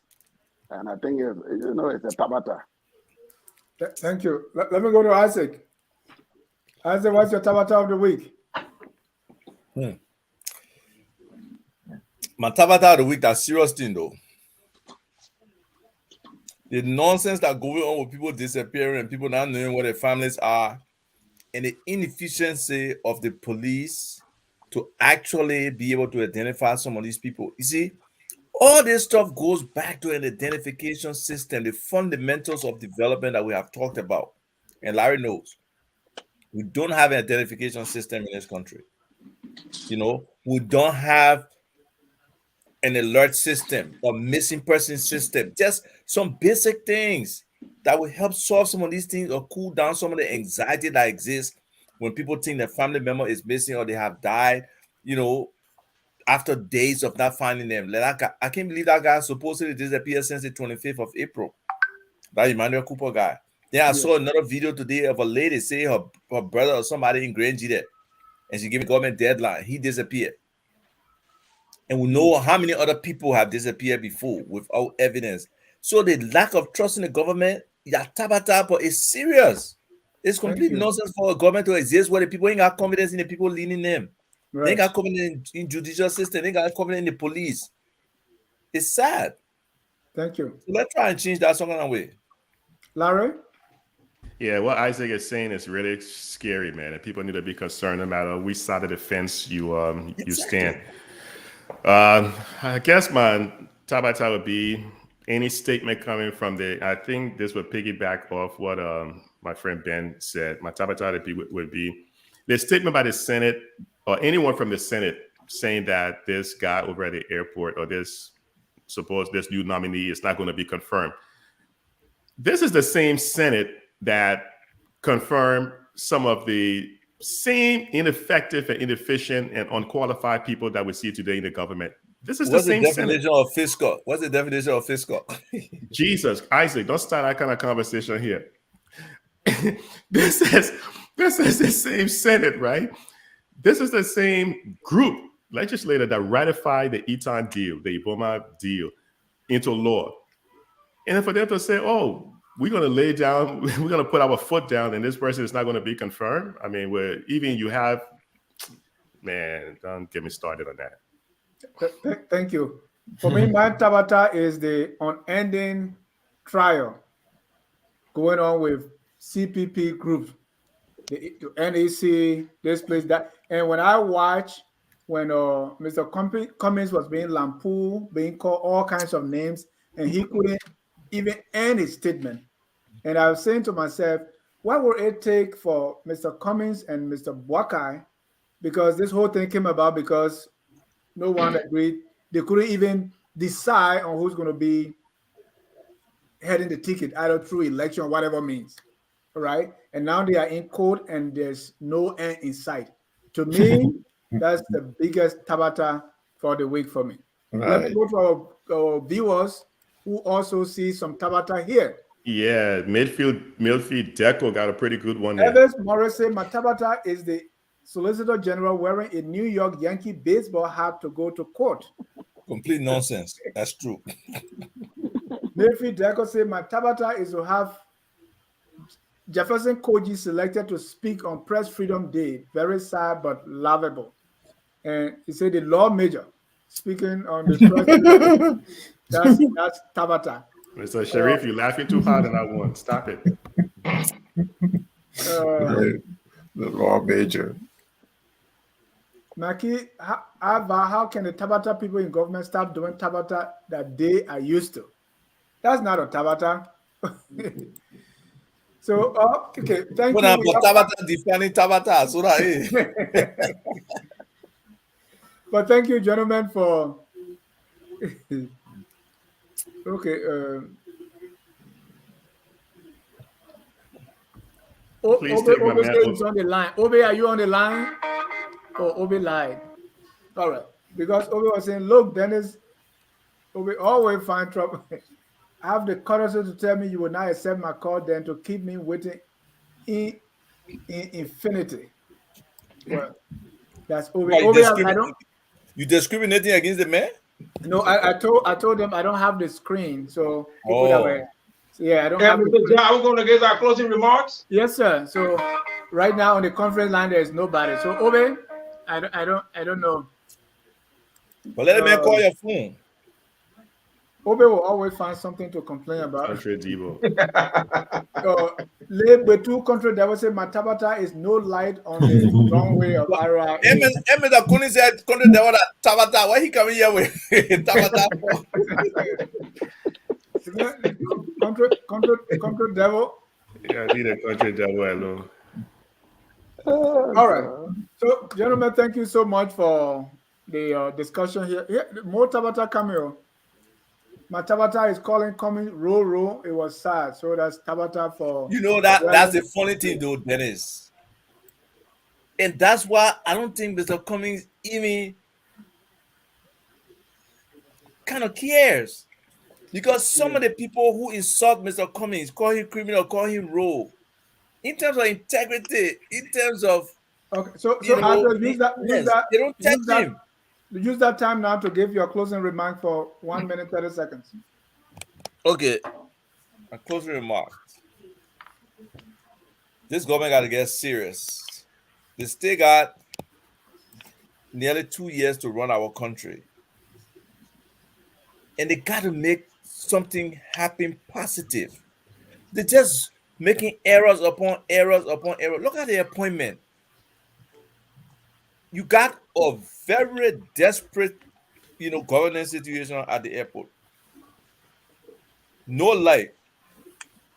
Flights are turning back. And you will not hire somebody who's properly vetted and competent to hold that position. This government is totally unserious. I mean, the level of incompetence to see the seriousness on this side and to go and find somebody who you don't even confirm if the academic credentials is right. It's very disappointing what this government is doing, how our people are suffering, and how they're now trying to find real solutions to come and just bring 5 or 6 ministers up to put up show and say you want 23 million. Dennis, my company can implement a 1 megawatt solar system that can provide energy for that airport and the surrounding areas for only $3.75 million. $3,750,000, we can do it. Wow. Everyone will come to you because we need solar panel to start a radio station. No, seriously. If people got solar needs, it will time limitation, man. Then hold on. Dennis, I would not come on this show Ben coming because Ben presidential candidate, he always trying to assault me. But I told him I got a country blow for him when I see him. Okay. So they advise your panelists. Thank you. Let me go to Ben, our presidential hopeful for his closing comment. Yes, first thing I want to say thanks to you and thanks to all the other guests. Thanks to every Liberian who called in. The goal of tonight was to ask what would it take for someone to win an election in Liberia? Messaging, money, methods, or morale. I want to say this, in Liberia right now, there is a near total lack of message, what I call platform agenda items for all the major actors, for all the major parties involved. No party in Liberia right now, you can go to their website, I talk about right now, and read their blueprint for Liberia. I am the only one who has a website where you can go to and read my blueprint for Liberia. So that is number one. There are lots of folks. There were a lot of views on the show tonight. What I think was conflicting was some people were confusing sloganeering for messaging, and they are two distinct things. When I come to any place, say I go to Liberia and I say, well, George Weah, this is wrong, he's corrupt, he's this and that, I must provide alternative, and that's what I was talking about. The people who go to Liberia and say, oh, George Weah is corrupt, George Weah is bad, George Weah is this, they do not provide a blueprint, they do not provide alternative. That's what I was saying. The election in Liberia will be won on the basis of negative public sentiment. It won't be won because somebody said this and this and this, because all of the parties that we have right now, they have no blueprint that we can go to and read. Liberians, I want you to make a firm decision. I want you to take a new path. What is going on right now, the opposition, government, both of them needs to be discarded. My last point To those of you who say George Weah will win, you are not looking at the numbers because the numbers don't lie. Statistically, it is impossible for the CDC to win an election. It is impossible. The CDC cannot win. They cannot win an election. Thank you, and thanks to all Liberians. Good night. Thank you. Mr. Kunney. Well, look, it can clearly be seen the 2023 advantage the CDC. I do concede that there is some work that needs to be done. We need to button up in the area of setting essential responsibility. The situation at the airport cannot continue. I'm confident that the government will find a lasting solution to that. But beside the airport, any other sectors of the government where incompetence of this level bring the government to such a serious embarrassment should be uprooted as we march to election. We support the president, and we think that the Liberian people will elect the president once people that are placed in position of responsibility perform their functions very effectively. Having said that, we've talked much about the opposition. You see, many people are hoping that there will be second round election. I've always stated on this platform that George Weah will win in the first round victory. You see the crumbling nature of the opposition. You see Ambassador Boyka now running an ethnic campaign. You find using divisive elements like Heron Pedro Costa. You see George Lobo denigrating an entire region of the country. I mean, making disparaging remarks. I don't know that whether that is a winning strategy on the part of Ambassador Boyka, that his surrogates can denigrate an entire region. So this is why we think there is election advantage. Mr. Cummings is a very good man. I've said it so many times on this platform, except that he's limited in terms of public sector experience. The Liberian people are still reminded of the way Madam Sherif was so and promoted to Liberians, and I think that they are not going to make that mistake for the second time to hire a corporate executive, someone that, quote unquote, have international connections, given the way that Madam Sherif and Ambassador Boyka abused the public trust of the people. This is why, George, we have a simple message of grassroots governance, public infrastructure development that he's making. All of those things will resonate with the Liberian people, and the Liberian people will elect George Weah. We are in a one-round victory. Thank you. Tomorrow at 6 o'clock, we're going to have the literary hour with Dr. K. Moses Namwe and Jackie Sayer. That is the literary hour tomorrow, Friday, and every Friday at 6. On Sunday at 11 p.m. or at 11 a.m., please, we're going to have former illegal drug user, now Minister Anita Wanti, who's singing the gospel. Her story has inspired Miss Odell Gibson to also leave drugs and leave the ghetto. So the two ladies will be here on Sunday, 11 a.m., so that we can talk about their amazing stories. You don't want to miss it. Saturday, the political bulldog, Mr. Anthony Sear, on the Hour of Politics, will sit with Mr. George Preston Lobo to discuss Mr. Joseph Newman Boakai and his 2023 presidential bid. And Obe was complaining, Mr. Sherif, before I bring you in, I wanted to challenge Mohamed's analysis of why he thinks Weah can win amid all that have happened and keep happening, plus the system of appointments.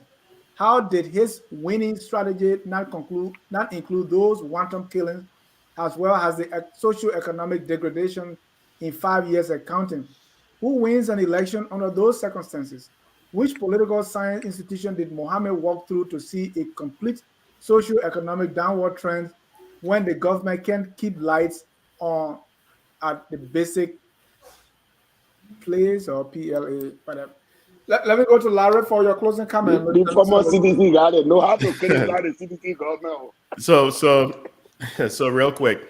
So complacency, just believing that, we are going to lose is not a strategy, because that's being complacent, and that's very dangerous, right? Very dangerous, because it's one thing to say that he cannot legally win is another thing that says completely impossible, because I think Liberia still holds the record based on the 1927 election for fraudulent elections, right? Because the people were saying, hey, there was no way Robert Mugabe would have been re-elected so many times like he did in Zimbabwe. It wasn't going to happen. So let's not be too complacent. I think what needs to be happening right now, we need to kind of change the narrative. We need to kind of change the discussion. We're not discussing the key issues impacting the Liberian people. If the whole thing is still focused on the CPP for another 6 months, that is a complete disaster. Because what's happening is, this is the year. You see, economic data is usually a year or so, a few months or so behind. This year is going to be pretty tough. You think the last 4 years was bad? This year is going to be really, really bad. Why? Because we have a war in Ukraine that's going on right now that is having a global impact on inflation, having a global impact on people's lives everywhere. We need to start discussing why people are catching hard time in Liberia. We need to focus on that. If we don't do that, we continue this fight that's, I think, is a major distraction. I don't know. I don't think it's going to help anyone in the long run, but the incumbent government. But then again, I will button this up in 30 seconds. I still believe the U.S. government has lost faith in this government. That's a huge thing. Despite what everyone is saying, remember that the Carter Center is there to kind of take a look at the election results. If the U.S. government decides, look, these guys need to get out, they can start sanctioning some real high-level government officials. That will have a major impact in the country. Let's change the narrative. Let's move away from all this thing that is going on. Let's kind of change the narrative and focus on the bread and butter issue. If we want to have an opportunity to remove this government, Chris Smith said it. It's a kleptocratic government. It's not helping the people. The people have become poorer. Pro-Poor was supposed to take 1 million people out of poverty. The people have become poorer. The World Bank came out saying what? Another 1-point-something percentage of the people went into poverty on the Pro-Poor. Since 2017, the government hasn't grown the economy 1 inch. There is still, I mean, it's ridiculous. Why are we discussing these things? We're distracted. So, hey, thanks to my man, Mr. Sherif. Ben, I always enjoy having conversations with you. Isaac, I argue with him every day. You know, that's fun. That's play for us. And Mr. Kunney, always a pleasure being here. Yeah. So, Isaac, I will chat with you after the conversation. Mr. Sherif, you got the last word. Yeah. So there's a deficit of leadership at all levels in Liberia when it comes to leadership, whether it's executive, the legislature, or the judiciary, even the opposition.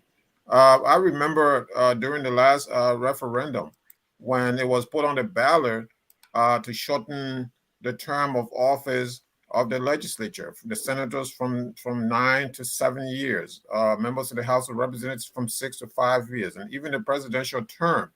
This opposition campaigned against that. This opposition did nothing. The collective opposition did nothing.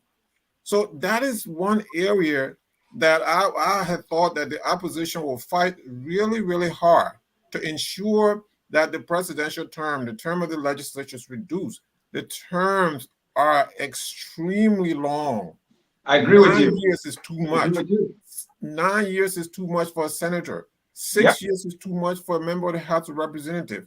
6 years is too long for a president. We need a 4-year, 2-term limit, right? That's all we need for all of them, not just for the president, but for all of them. 4 years is enough. 2-term limit, that's enough.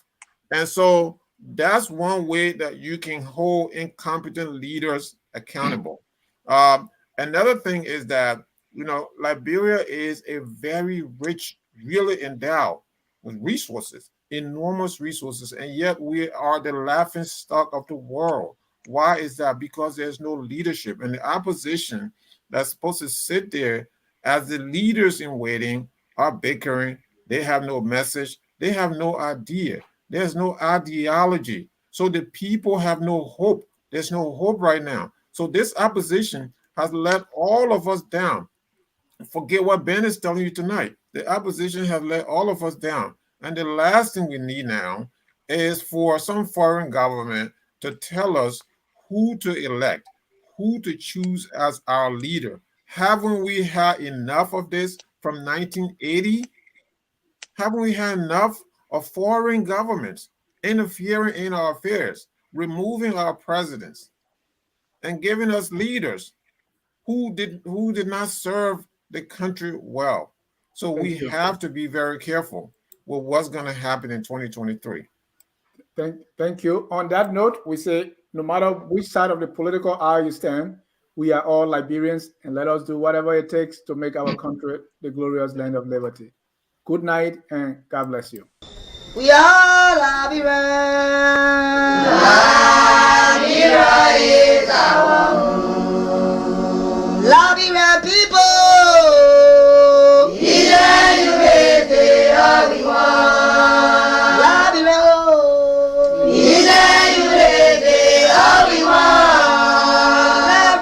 Liberia.